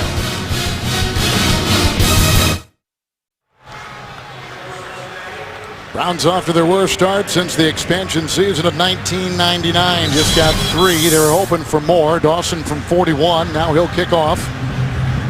Got a closer game at 14-10. You can see the ruffling officials' pants right there. It's been a windy day from the outset, and it's very hard if you're a kicker to try to get a read on this wind. It's got to be almost impossible. How about trying to field the kick? Yeah, right, exactly. Yeah, try to. It's going to go 18 different ways. Yeah, that's even more difficult. Dawson. Brandon Tate watches this out pull for his air. Well, this year, the fourth year of the NFL's crucial catch campaign, supporting the American Cancer Society and raising awareness about annual breast cancer screenings. Players, coaches, and officials will be wearing pink items, nearly all of which will be auctioned on NFL.com/auction.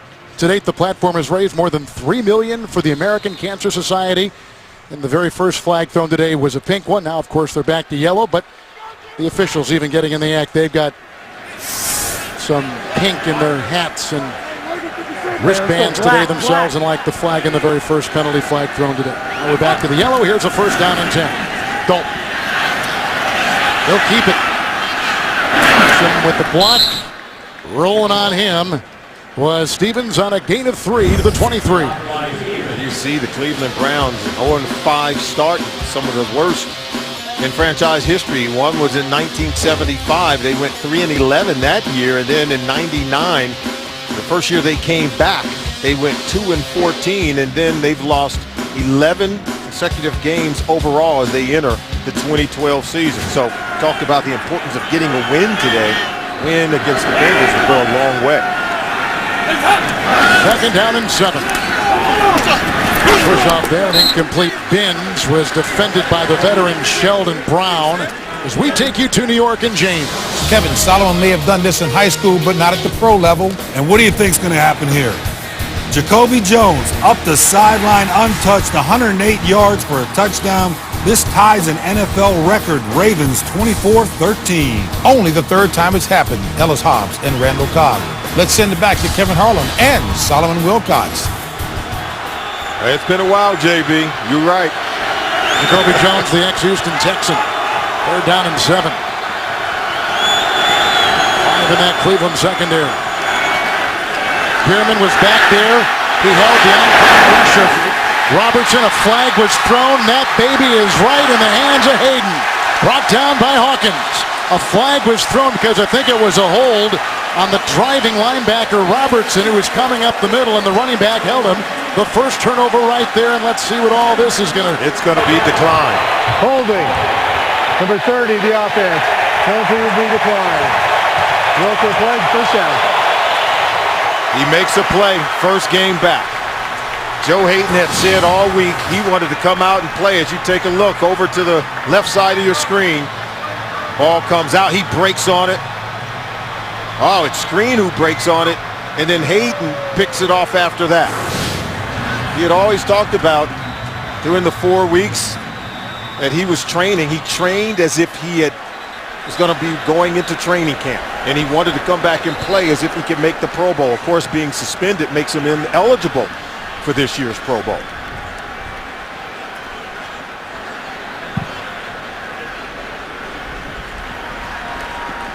They're confirming the turnover as they do with every turnover, and they have confirmed it. Dalton with the pick. First down and 10. Obadiah was in the backfield. Whedon batted down again. This time Pecco getting up there and playing volleyball with a spike. Draped around his ankles was Carlos Dunlap. This is Cincinnati Bengals defensive line. They can take over a ball game, Kevin. Take a look at Dunlap coming right here. He's wrapped around the ankles of Brandon Whedon. And then the ball is batted down. So they've been able to bat, 3 balls at the line of scrimmage today? Something that they wanted to do coming in. Second consecutive start, and Cincinnati territory. Here's a 2nd and 10. Chased by Atkins. Obadiah knocked out of bounds by Perfect across the way. The catch and run for 9. And we're going to put him at about the 16. Well, I thought the Bengals had a good beat on this play. It was good pressure by Geno Atkins, forcing the throw. Then Obadiah able to slip one tackle, but Perfect spikes him just before he can hit the first down marker, creating a 3rd one opportunity. Let's see what the Browns can do. Do you give it to Trent Richardson? They want to score a touchdown after getting this turnover and getting such great field position. 3rd down and 1. Richardson didn't block Gathers. He didn't block Gathers. You can see him holding it. He knew he messed up on the protection, and he screws up there, and Gathers is left free. A 2nd sack, a loss of 4, back to the 20-yard line. And take a look at him over to the, he'll step up right there. Got to be able to block him. And Richardson told us at Alabama, Nick Saban put a lot on him to do exactly that in pass protection. We talked about this in our meeting with him on Friday, about that part of his game. Even his coach, Pat Shurmur, vouched for him, said he's an excellent pass protector as a running back. He just simply whiffed on that play. 38-yard field goal brings the Browns to within 1. Cashing in on a nice interception by Hayden. 6:27 in the 3rd. The NFL on CBS is sponsored by DirecTV. If you call yourself a sports fan, you've got to get DirecTV. And by Jeep. Visit Jeep.com to learn more.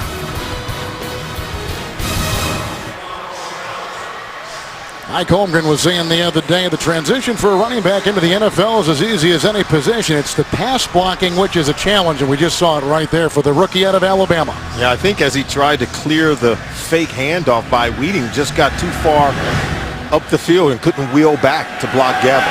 Tate, that 9 yards deep, is going to leave it right there. Cincinnati will get it.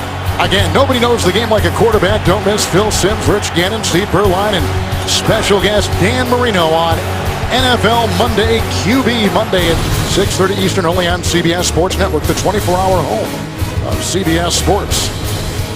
Well, if you're the Cleveland Browns, take a look. There's the Bengals' second half possessions. Punt, interception. They've given the Browns excellent field position, but the Browns only have 2 field goals to show. 1st and 10. Ben Jarvis, Green Ellis is wrapped up by John Hughes. Is that a nice start to his pro career? That's a gain of a yard to the 21. A lot of young players in the 2012 draft playing for this Cleveland Browns football team. We talked about the rookies on offense. Hughes is one on defense, and they're all playing, getting a lot of experience, but the wins is what it's all about. 2nd down, 9. Ben Jarvis, nowhere to go. DeQuell Jackson is right there. And he's going to stay right at the 21-yard line, so no gain. They're hoping also to get back defensive end Phil Taylor. He had a torn pec in May, and he comes back now to this defense, and it's just another good young player. Oh, if they get him back, and you're right, with him back, I should say, they get that much better. DeQuell Jackson is really the linchpin to this entire defense. And I think Sheldon Brown said that when they lost him last week, Bradshaw rushed for 200 yards. It was like an engine losing its carburetor.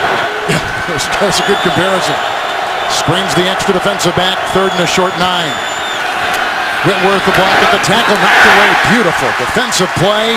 And that is Sheldon Brown, the 11-year veteran who came in a trade with Philadelphia. 2nd-round pick by the Eagles. 3 and out, they got a punt. Sheldon Brown, a veteran player. He understands 3-step drop, break on the ball.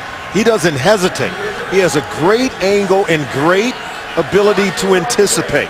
He's played in a lot of big games coming from Philadelphia, trying to help turn this franchise around.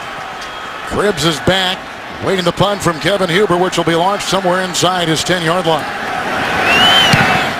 For the 11. Gonna wave it off. Joe Hayden had an interception. We mentioned that the Browns defense, number 5 in NFL interceptions. Their defense does a nice job right there. And here comes the Cleveland offense.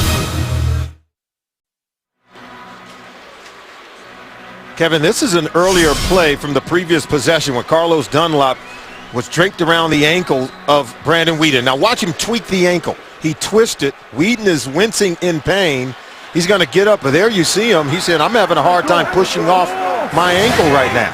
He's still in the game, but Colt McCoy, his backup, is warming up. First down and 10 after the punt. Greg Little on the move and hit across the way by Terrence Newman and into the Gatorade and slipping and sliding his way for 13 as the Browns get their first down since 14:51 left in the second quarter. 13-yard pickup right there. That can be dangerous climbing on top of the Gatorade. You got to watch yourself. Watch him come back to the ball. Then he's able to elude the defenders who collide into one another. Picks up a block down the field. Good catch and run by Little. We just got to manage that part a little bit. That can be really dangerous. Benai is in the backfield. First down and 10 from their 47-yard line. Good block by Schwartz. Jordan Cameron, the tight end, chased out of bounds by Nate Clement. It's a first down. It's a catch and run to the 38. 15-yard pickup and a first. And Colt McCoy is on the sideline warming up a little bit. He's throwing some passes.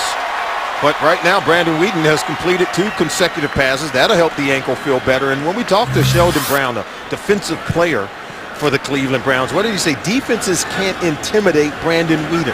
That's one of the things we're most impressed with the rookie, even though he's 29 years old. He's not a young rookie, but nonetheless a rookie. He's hit 8 different receivers. Here he goes on first and 10. Little. In his way, contorting his body. Jones brings him down. Little, the second-round pick last year out of North Carolina. He'll pick up a yard, and he's at the 38. Even when we met with Brandon Whedon, were you not impressed with just his poise, his maturity, and how he handled some of our questions in the production meetings? Got that swagger. You know, he played baseball in college, but he spent his senior year on the golf team. He's a heck of an athlete, obviously. So he understands that he doesn't get a lot of mulligans. When we talked about the fact that you're only going to get 60 offensive plays as opposed to maybe 80 or 90 in college. Got to take advantage of these few opportunities. That's the running back in motion, second down and 9. Reverse, and here's a college quarterback, Krebs, who wants to throw, and now he'll run. Out of bounds, Newman. Creative play, much to the delight of the capacity crowd. It is a run of about 8.5, 9. They're close to a first down here, the 28. He's going to want Jordan Cameron, number 84, coming across the field there. You can't see him, but 84 was covered. The Bengals do a really good job of taking that away. And that's what they'd rather have, Krebs running it as opposed to throwing it over their head. Remember, former, as you mentioned, former college quarterback at Kent State.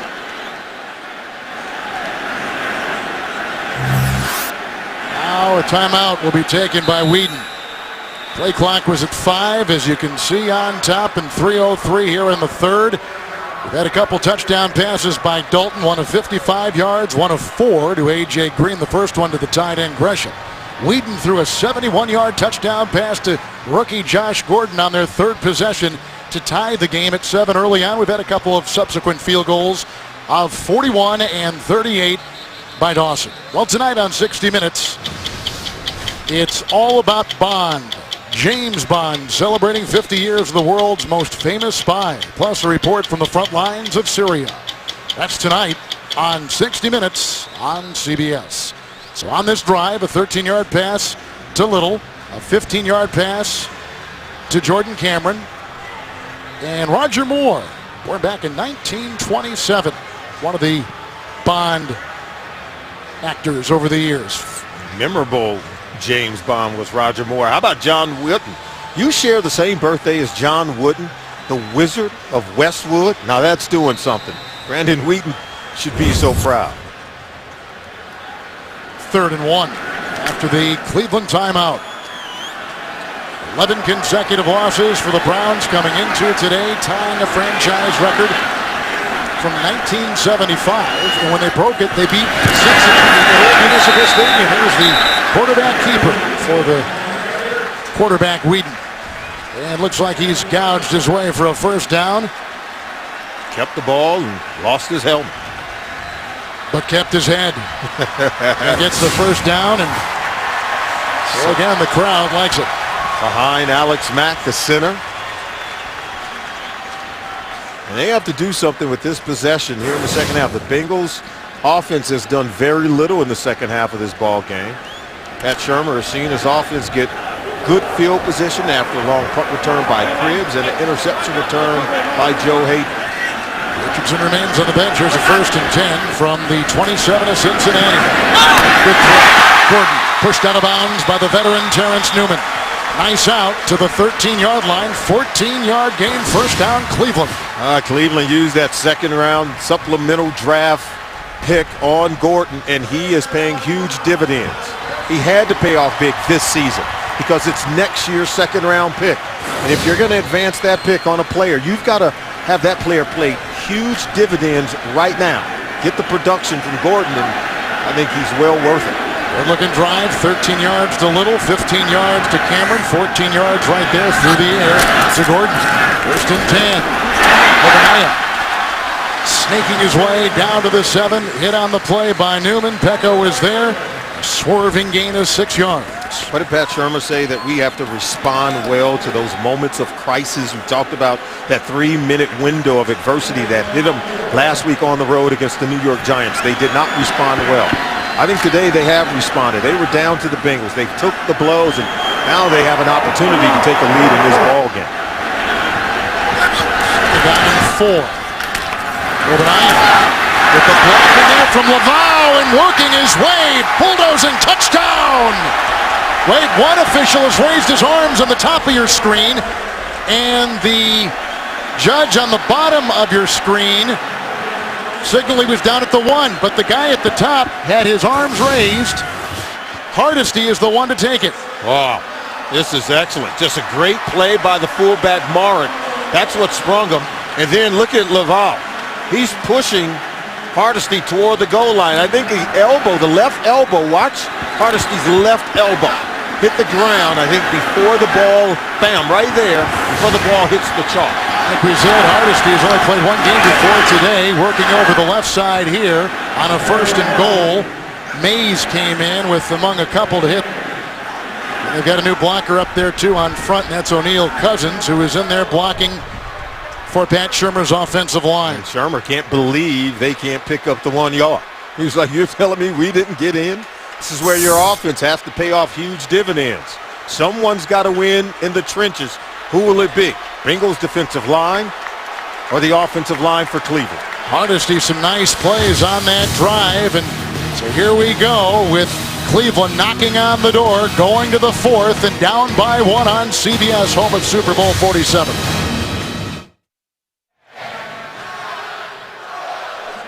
Hardesty is going to stay in here. Richardson, we've just been told, is a injury to his side. 5-minute drive, 2nd and goal at the 1. Hardesty, airborne, touchdown.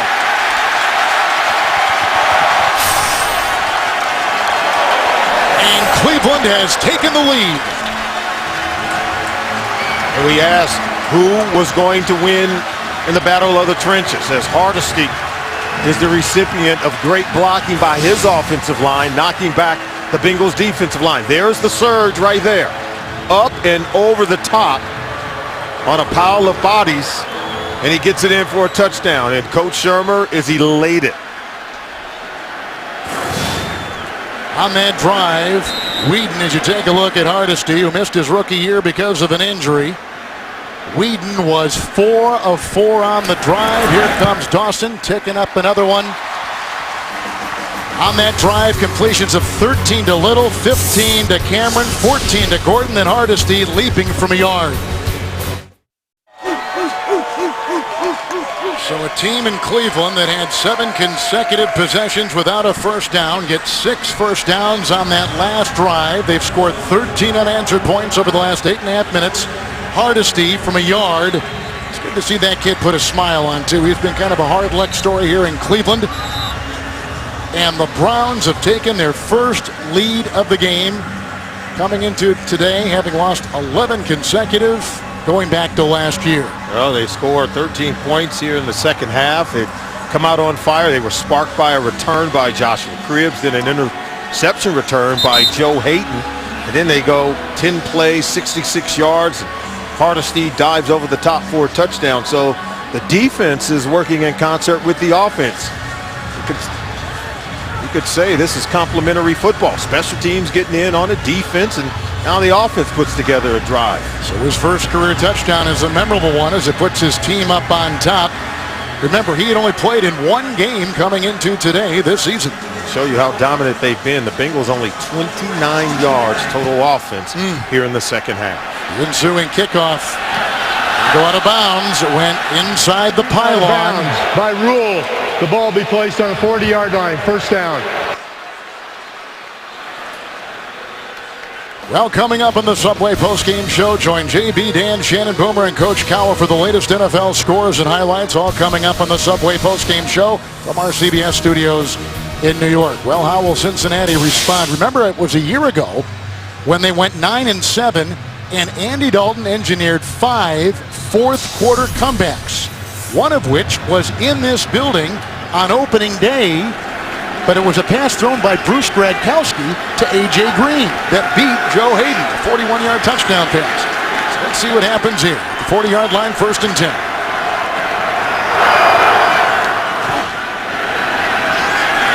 Good throw on a quick slant. Green hit the deck. The ball is free. They blow it dead. He was hit on the play by Hayden. A quick slash, a 16-yard pickup to the 43-yard line of Cleveland. Oh, Green's getting really lucky. He had a play like this against the Dolphins last week. It appeared to be a fumble, and they ruled that he was down. He's just got to do a better job of holding onto the ball through the fall and hitting the ground. After the first catch of the half for A.J. Green, here comes Ben Jarvis. Green Ellis plowing his way into the grasp of rookie Billy Wynn down to the 38 and a pickup of 6 on the play. And right now, Dalton trying to hurry up. I think he was trying to get that ball snapped quickly so they wouldn't review whether or not there was a fumble by A.J. Green, because they're not going hurry up, but they sure did get up to the line of scrimmage real quickly to snap the ball on that previous play.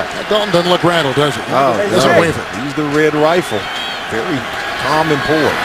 2nd and 4. And Jarvis, Green Ellis hit, brought down at about the 35. It's a gain of 3, and Buster Screen was there to make the stop. One of the extra defensive backs. Yeah, they're going to slam right into Ben Jarvis Green. Look at that. Wow.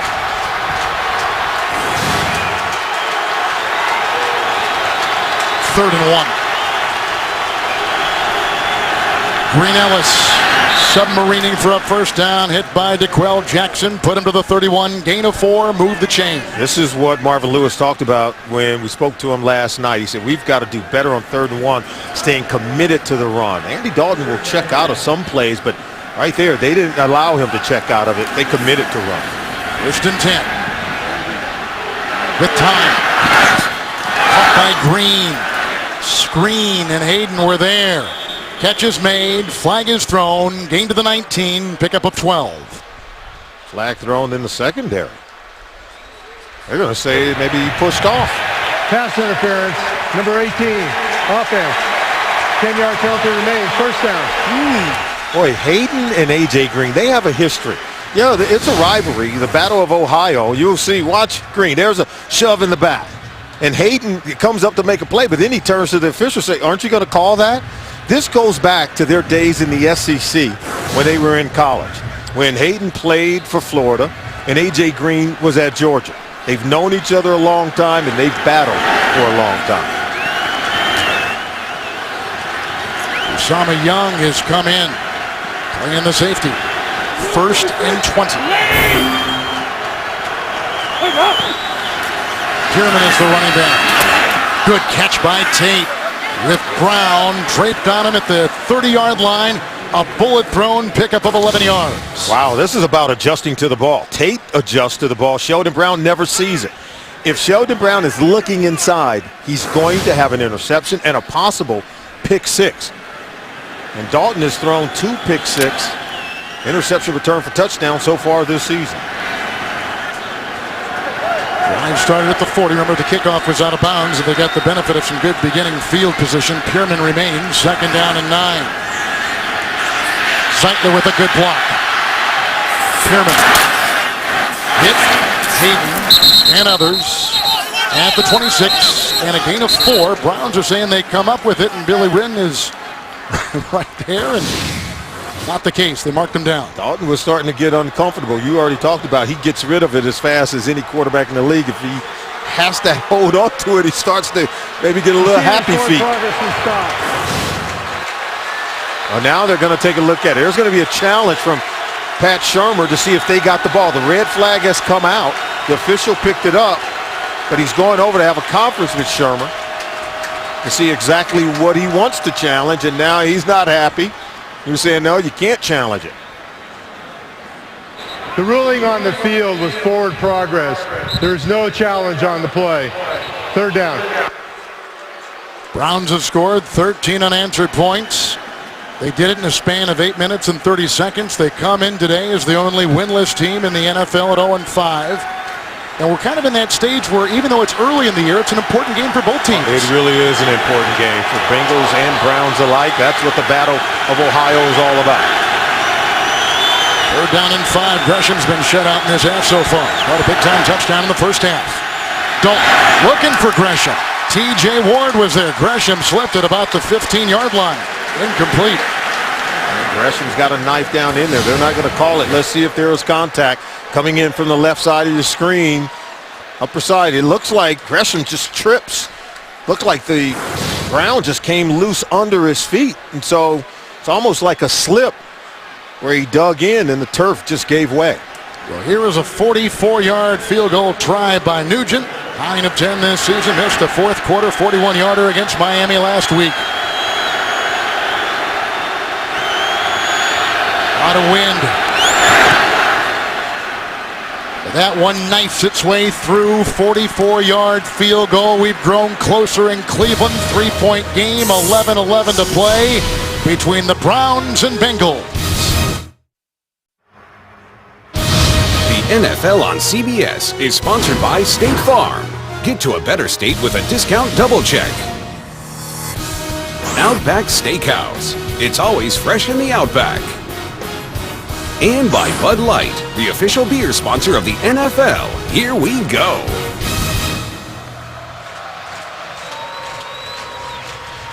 We just had a 44-yard field goal. 2017, Cleveland is on top now by just 3. Yeah, well, now we get to take a look at the Cincinnati Bengals defense. And, you know, every great defense has a trio of defenders on that line, just like with the New York Giants and Osi Umenyiora, Justin Tuck, Jason Pierre-Paul. Even Coach Shurmur talked about this Bengals defensive line, said that he thought they were even better with Geno Atkins, Carlos Dunlap, and Michael Johnson. And now this Bengals defense have to be able to go on the road, be able to make a play, get the ball back for their offense. It may come down to how well they play here in the fourth quarter. Cripps. And down he comes. Nice block by Ventrone. Out of bounds. He is rustled on the play. Marvin Jones, a reserve receiver, knocked him out. 45-yard return by Cripps. And the ball will go to the 36. And we talked to Michael Johnson. You can see him in the huddle talking to his defense. He said it's as simple as going out and playing hard. He said, hey, just go out and have fun. And I love when he said, Kevin, that Sundays is my favorite day of the week. You ought to have fun playing in this league, playing this game. Hardesty back there and offers a block on 1st and 10. Gordon reels it in, juggled it. First down, 49-yard line, hit by Newman. Has a 14-yard gain. Of course, if you can't pressure Whedon, then you can win. He throws a strike. 3-step drop, the slant to Gordon. He bobbles it, but still has time to haul it in. That's how much he had beaten Newman on the slant. If Newman was within a step of him when that ball was bobbled, he would have been able to keep Gordon from hauling it in the second time. Couple tight ends here, and Hardesty will take it on 1st and 10. Slashing through a block by Thomas. And he's down to the 35, running about as well as he's ever run here in Cleveland. A 14-yard pickup and a first down for Cleveland. I went over and had some fun with these running backs after practice. Look at the block. Look at the cutback right here, getting by Pecco. That's just an excellent read by Martario Hardesty. Well, he's filling in for Trent Richardson. Richardson saying, I want back in the game, but the way Hardesty is running, already scoring a touchdown, they may continue to feed him. Well, we've been told that Richardson has the injury to his side, his ribs, and that has necessitated Hardesty in there. And Hardesty is answering the bell. 8 carries and 37 yards. 1st and 10, Hardesty once again. dives his way to the 30-yard line. The third-year back out of Tennessee, picking up 5 on the play. And they got the tackle made by Mawaluga. I love what Pat Shurmur told us when we spoke with him after practice on Friday. He said, ideally, we want to throw the ball to get the lead in the first half and then run it to close out games in the second half. And you can see that's exactly what they're doing. They've already run it 3 consecutive plays on this drive. Second down long, 5 Maurice at the block. Mawaluga wraps him up near the 26-yard line, close to a first down, and a pickup of 4. Now you see 4 consecutive runs. Coach Shurmur, the head coach, he is the play caller to this offense. It is his voice in the head and in the helmet of Brandon Weeden, calling the plays, dialing up run plays. You get 3rd and 1, they may run it again, or may he go off script and go play action, dump it off to a tight end. But right now, this Cleveland Brown offense is taking it to the Bengals defense. Bringing another offensive lineman, that is O'Neal Cousins. 3rd down and 1. Victor Hardesty, a block by Marisa. Weeden, he's got his receiver. That's the tight end inside the 5 and tackled by Nelson. Jordan Cameron pulls it down to the 3. Pickup of 23. 1st and goal, Cleveland Brown. Well, you run it 4 consecutive times, then you go play fake, and then you bring the tight end. He fell down, Kevin, got back up, and then got back into his route. Well, this was amazing. He fell down initially and still was able to get up off the ground and continue to be open. What about the patience of Brandon Weeden? Going through his progression, he looked to his left and came back to the tight end who had fallen down initially. Look at Coach Shurmur. He wanted to be able to reel off a play. Now it appears as though there's going to be a timeout by the Bengals. Weeden will make the long walk over. He's at 7 consecutive. Timeout, 8:05, Cleveland on the move. All right, we've had a timeout. It was taken by the Cleveland Browns. They've got 1 left. They've had big plays on this drive. It began with the 45-yard kickoff return by Cribbs. They had a pass to Gordon for 14, a run by Hardesty of 14, a catch and run by the tight end Cameron. Now 2 tight ends in. Marisek is the fullback. 1st and goal at the 3. Wide open. Touchdown, Benjamin Watson.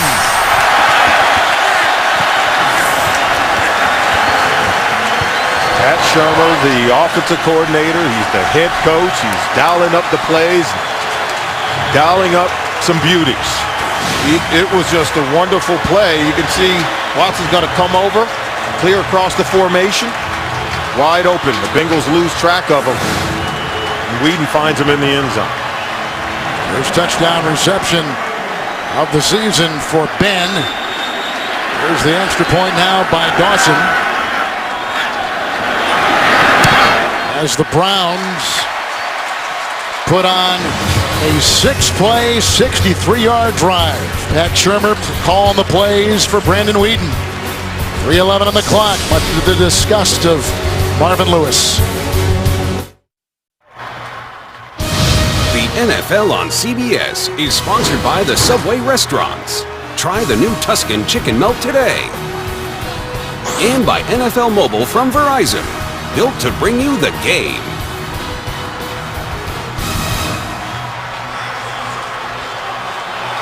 In the second half, the Cleveland Browns have outscored the Cincinnati Bengals 20-3. A look at Brandon Weeden, who has had a terrific day. 2 touchdown passes 1 moment ago to the tight end, Benjamin Watson. And Pat Shurmur asked the quarterback coach, Mark Whipple, is Brandon Weeden ready to go out and win us a game? I think Weeden has responded, as evident by what you just showed on those last 4 possessions. A couple of field goals, a couple of touchdowns, and he had tweaked his ankle. He didn't know if he'd be able to continue playing, but he has sucked it up, and you can see he's out there battling his team, communicating with his players, putting points on the board. Dawson with the kickoff. Tate will bring it out. Nice special teams tackle on the play by Robertson. 17-yard return. Kevin, let's take a look at the play that set up the touchdown. It's a 23-yard completion to the tight end, Jordan Cameron. And watch Chris Crocker. He's going to be cover him. But then when Jordan Cameron falls down, Crocker sort of lets him go. He thinks play's over. Let him go and say, oh, he got back up, continued his route. That's how he got open. It sort of was a busted play by the defense because Crocker dropped his guard for one moment when Cameron Jordan fell down. Former basketball player out of USC. Here's a 1st and 10. Pierman in the backfield. Intercepted and picked off by Sheldon Brown, and that will be 6.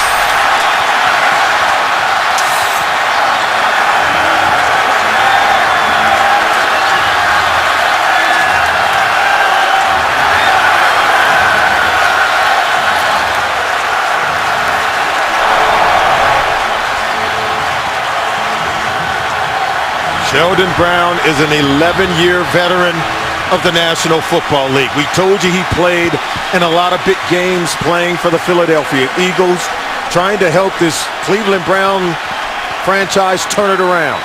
He understands 3-step drop, break on the ball. We told you he was late a couple of times earlier in the game and didn't get his head around to find the football.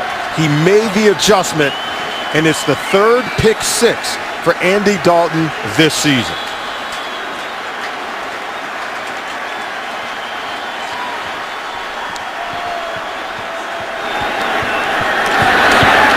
Dawson. 34-17 with 7:50 to play. And Brown playing in his 166th consecutive game today with a big pick. Gonna be the slant, but he gets out in front. You come over the top, 3-step drop, break on it right now. And see him, he beats him to the point of intercept. He's able to get in front of Tate, and if you catch it, you're going to run a long way with it. He didn't have to go far to make it to the end zone.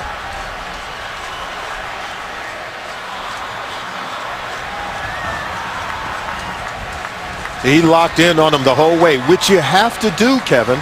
When you go 3-step drop, the quarterback has to go there right away. You really do. And you have to trust that your receiver, in this case, it was number 19, Brandon Tate. You've got to trust he's going to get in front of the defensive back. It is the receiver's job to protect the ball and don't allow Sheldon Brown to undercut or go over the top to beat him to the football. The wide receiver simply has to win, and Dalton simply has to cut it loose the moment he hits its back foot. As the rain begins to pour down on the capacity crowd, people grabbing for their ponchos and anything that can cover them right now. The Browns defense, 9 interceptions, ties their total from all of last season. They're number 5 coming into today in interceptions in the NFL. Pierman out of bounds at about the 2. Hit by Cribbs, brought down by Cribbs. 19-yard return. Now, the last time Cleveland won was back in week 11 of last year. Obenyai had a 1-yard touchdown run in the second, tied the game at 7. Cribbs had a touchdown. Fourth put the Browns ahead for good. 114-10. Colt McCoy was the quarterback. But they have since lost 11 consecutive games, tying a franchise record going back to 1975. Back then, Cleveland beat Cincinnati in Cleveland. Wouldn't it be something if they do the same thing today? 1st and 10. Dalton.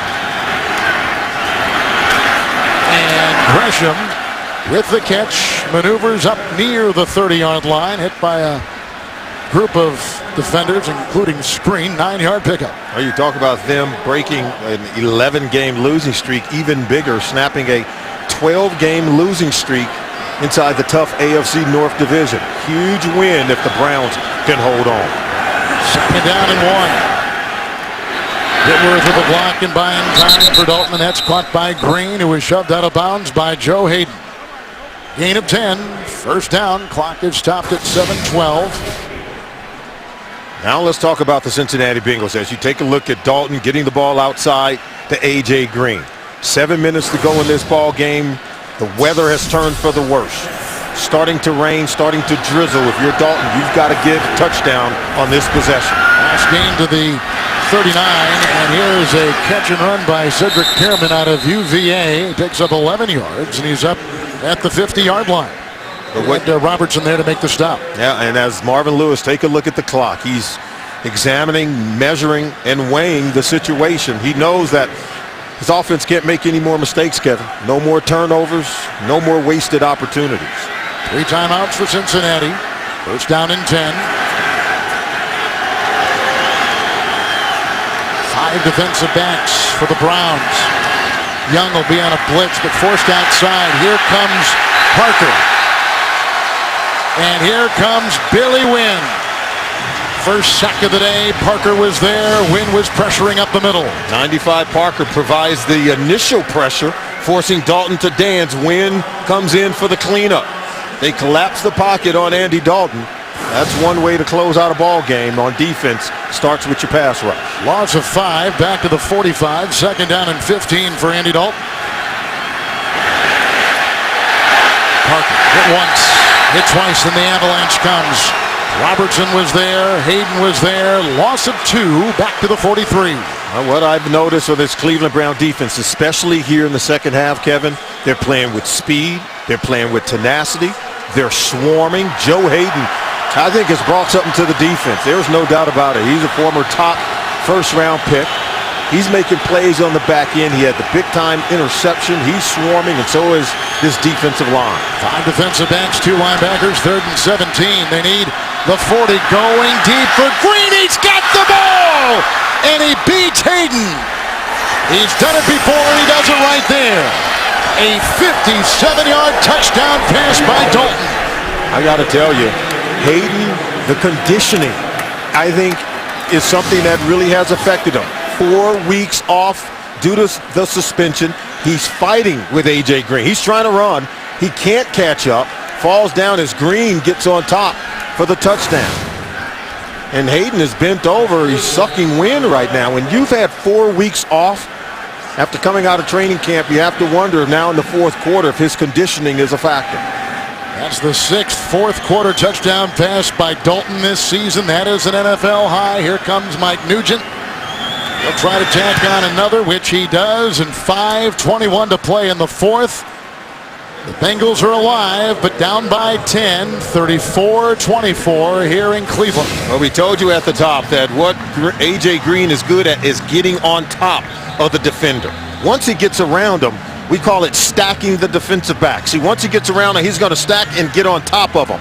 And now, see how he gets back inside? And Hayden can't close on the ball. See, once you get on top of him, now work your way back inside. And now Hayden can't catch up. And that's just a pro receiver making a pro play.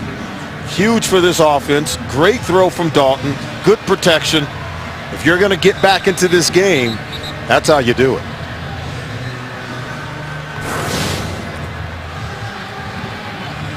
Again, the Bengals with the 3 timeouts. The Browns have 1. Green, another monster day with 135 yards. 5th leading receiver in the NFL in terms of receiving yards. Only the 2nd time this year Cincinnati has converted a 3rd and 10 or longer. Comes at a good time for them, yet they're still down by 10 and a lot of football to play. Yeah, you got to do an onside here. I mean, if you're Marvin Lewis, you understand it's a riverboat gambler, but you got to hope that it pays off. Feast or famine on the onside kick. We've only had 1 successful onside kick in the entire NFL so far in this season. The ball teed up at the 35. Well, first of all, you got to let it go 10 yards, but you've got to be there just in case it squirts free after a Cleveland Browns player touches the football.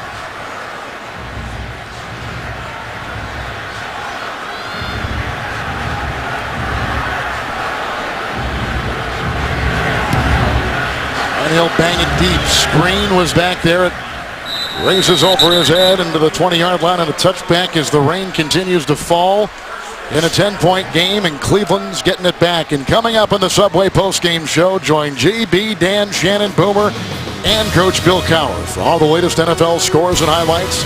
All coming up on the Subway postgame show from our CBS studios in New York. Maybe the weather was a factor for Marvin Lewis not attempting the onside kick. You're going to expect your defense to pitch a 3 and out right here, and if you're Cleveland, you run the football to kill the clock. Obviously on 1st and 10. Wrap him up right there. Manny Lawson It is a gain of 5 for Hardesty. He's up to the 25-yard line for the Cleveland Browns. Tick, tick, tick, tick. 3 timeouts remaining for Cincinnati Bengals in this ball game. Only 1 for Cleveland. Greco has been playing that guard. We've not heard that there was an injury to Laval, or Pinkston rather.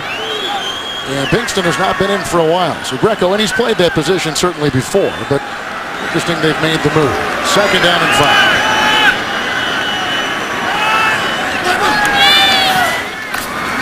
And Hardesty running through is perfect. And then Pecco steamrolls him, allowing a gain of 1. Timeout taken. Cincinnati will burn their first. And the clock at 4:29. The ball resting at the 26. Trent Richardson out of the game. He's got a flank injury. That would be the rib ribs, area. yeah. Absolutely. Not of the flank steak variety, but in this case, it's a rib issue for Trent Richardson. So he's out of the game. Montario Hardesty is in it. As you can see, he's cloaked. Is Richardson. And Hardesty's done a good job coming in his stead. He's now the Browns' leading rusher in this ball game. 12 carries, 52 yards rushing. He's going to get even more. And that's what Pat Shurmur told us. We throw the ball early, ideally, and then if we get the lead, we want to run it to close out the game in the second half. Now, the Bengals know they want to run it. This is a 3rd down play with the weather being what it is. I don't know that you allow Whedon to attempt a throw here and risk a possible turnover. Tight end is wide bottom of your screen. Marisek is the fullback. 3rd down and 4. Here comes Gathers. That's an incomplete pass. Also stops the clock. 4:25, and Cleveland's got a punt. And that's why you want to keep running the ball. And I think Coach Shurmur is thinking that. Yeah, and obviously you want to try to pick up a 1st down, but I think you still have to run it in that situation. Because even if you don't pick up the 1st down, you're still bleeding the clock. And right now you're doing the Bengals a favor. You stop the clock for them, save them a timeout, and you're still punting the football. Hodges has never had... Well, we were going to check that out. We thought maybe that he had not had one blocked. Here's a 4th and 4. And he'll have this one with a lot of congestion around that Tate will retrieve at the 28, and Screen can't bring him down. There's a block on Fort, and then tackled from behind for the Cleveland Browns on a 20-yard return by James Michael Johnson. And a Browns player is down.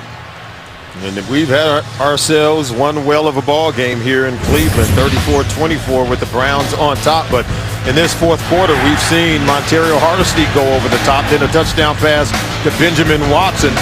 Dalton through the pick-6 show. The Browns scores yet another touchdown for the Browns. But how about A.J. Green going up top, 57 yards and a touchdown? That pulls the Bengals to within 10 with 4 minutes to go here in the game. Looking into the nickel, 1st down and 10. Great beginning field position at the 47-yard line for Dalton.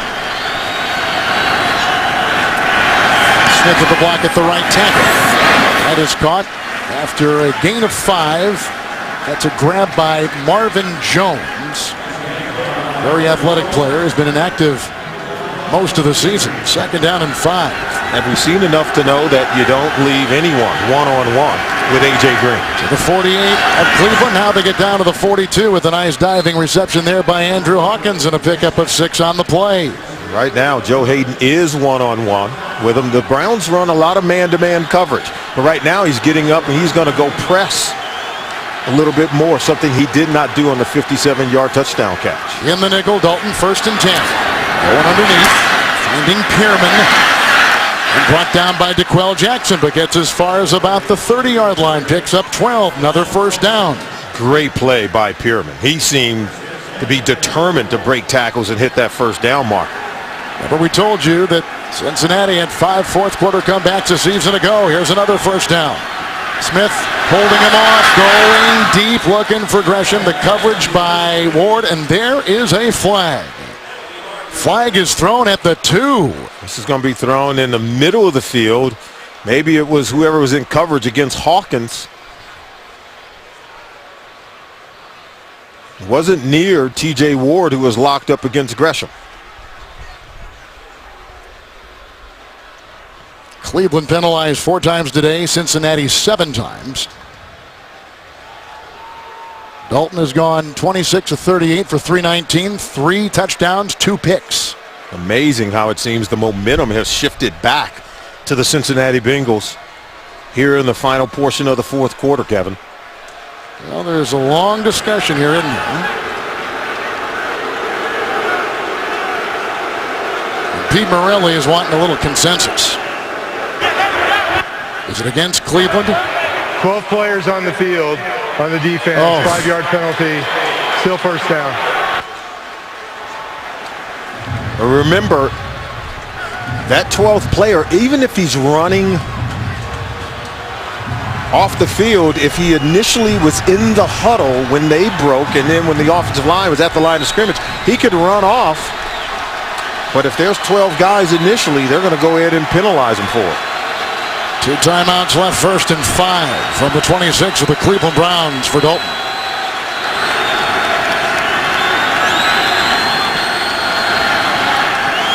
Whitworth with the good block at the left tackle. He's got his receiver again.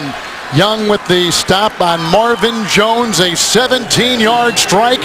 It's 1st and goal, Cincinnati. And right now, no one is reacting for the Cleveland Browns in this zone defense. They're allowing the Bengals receivers to find room to catch the ball and settle in. 1st and goal. Dalton for Green. Caught but out of bounds. Working on Hayden. Incomplete. 2nd down and goal. Oh, there's no pressure on Andy Dalton.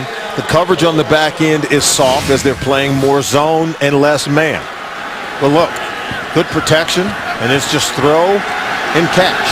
Hayden's got to play the ball, not the man right there. You look back for it, now turn and make the play on the ball if you're Joe Hayden. That was very close. You see both feet are out of bounds for A.J. Green. 2nd and goal at the 9.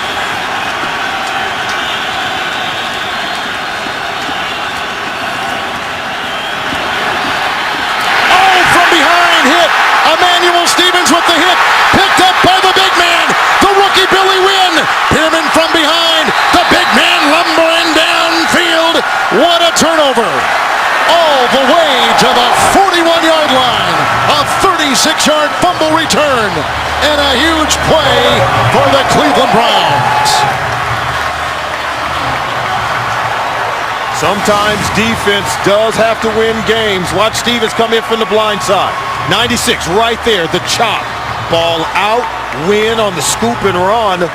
And they'll haul him in, he'll fumble, and the Cleveland Browns come up with a huge play when their team needed it.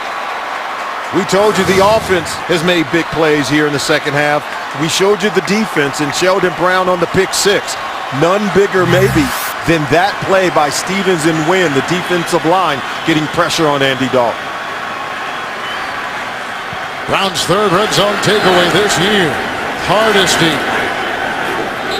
for a block there from Greco and a gain of 2 on the play, and brought down by a host of Cincinnati Bengals. Well, next Sunday, the NFL on CBS has doubleheader action as Ray Lewis and the Ravens face Matt Schaub and the undefeated Texans.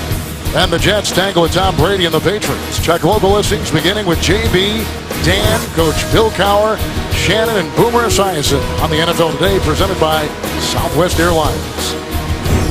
What a play. And boy, the Cleveland Browns, I thought the conditioning factor was starting to settle in. The Bengals were moving down the field on that possession with great ease. We said there was no pressure on Andy Dalton. He was just dropping back, throwing it. The coverage was soft for the Cleveland Browns, and all of a sudden, Emmanuel Stevens, 96, steps up and makes a play for his football team.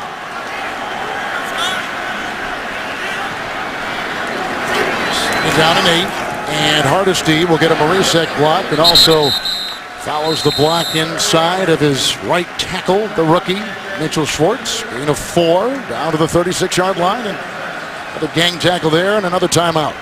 And now Cincinnati has burned their final timeout. They did a wonderful job protecting Andy Dalton pretty much all day. Already over 300 yards passing in today's game. Couple of interceptions, and then that third turnover. It was 3 turnovers that cost them dearly at home at Paul Brown Stadium 1 week ago against the Miami Dolphins. And now, yet again, their third turnover of the game is turning into big-time points and opportunities for the Cleveland Browns. You mentioned third turnover. You know, they came in -4 today.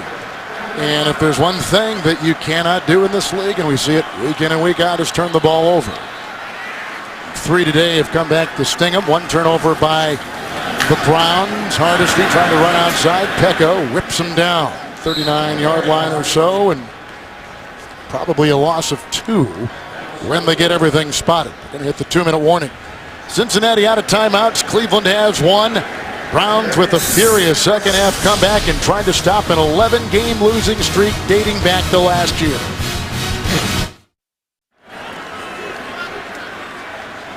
Two-minute warning, 4th and 6, and Cleveland is going to get in a kneel down with a punt coming up on the 4th and 6. Hodges will kick it to Tate. Kicking it on the nose of the ball, trying to get some backspin, and does beautifully to the 5. Hodges places one in there, 33-yard well-placed punt by Reggie.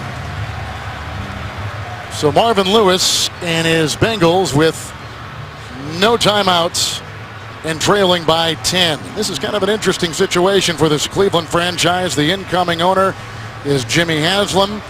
The owners are going to vote this Tuesday to approve the purchase of the team from Randy Lerner, who is the son of the founder of this organization, Al Lerner, who passed away during the 2003 season. The record under him, 47 and 103.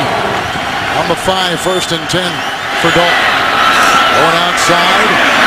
Andy Hawkins. Hit on the play by all kinds of defenders, including Hayden, who's up in his face. An 11-yard pickup on the play. They spot the ball at the 16. Look at the Browns saying, hey, keep your cool. And just, I think it's a valiant effort. We've seen this team grow up a little bit today, don't you think, Kevin? Sure. The youngest team in the National Football League are the Cleveland Browns after a devastating loss last week to the Giants.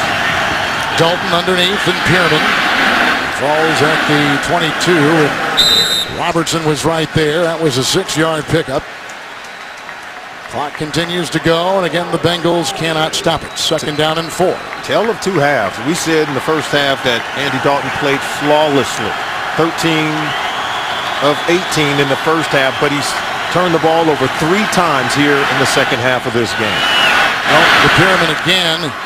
Big hit by DeQuell Jackson. Tackle was made on the play by Screen. 15-yard pickup. They continue to move up, stopping an 11-game losing streak, which tied the longest in the history of the Browns franchise.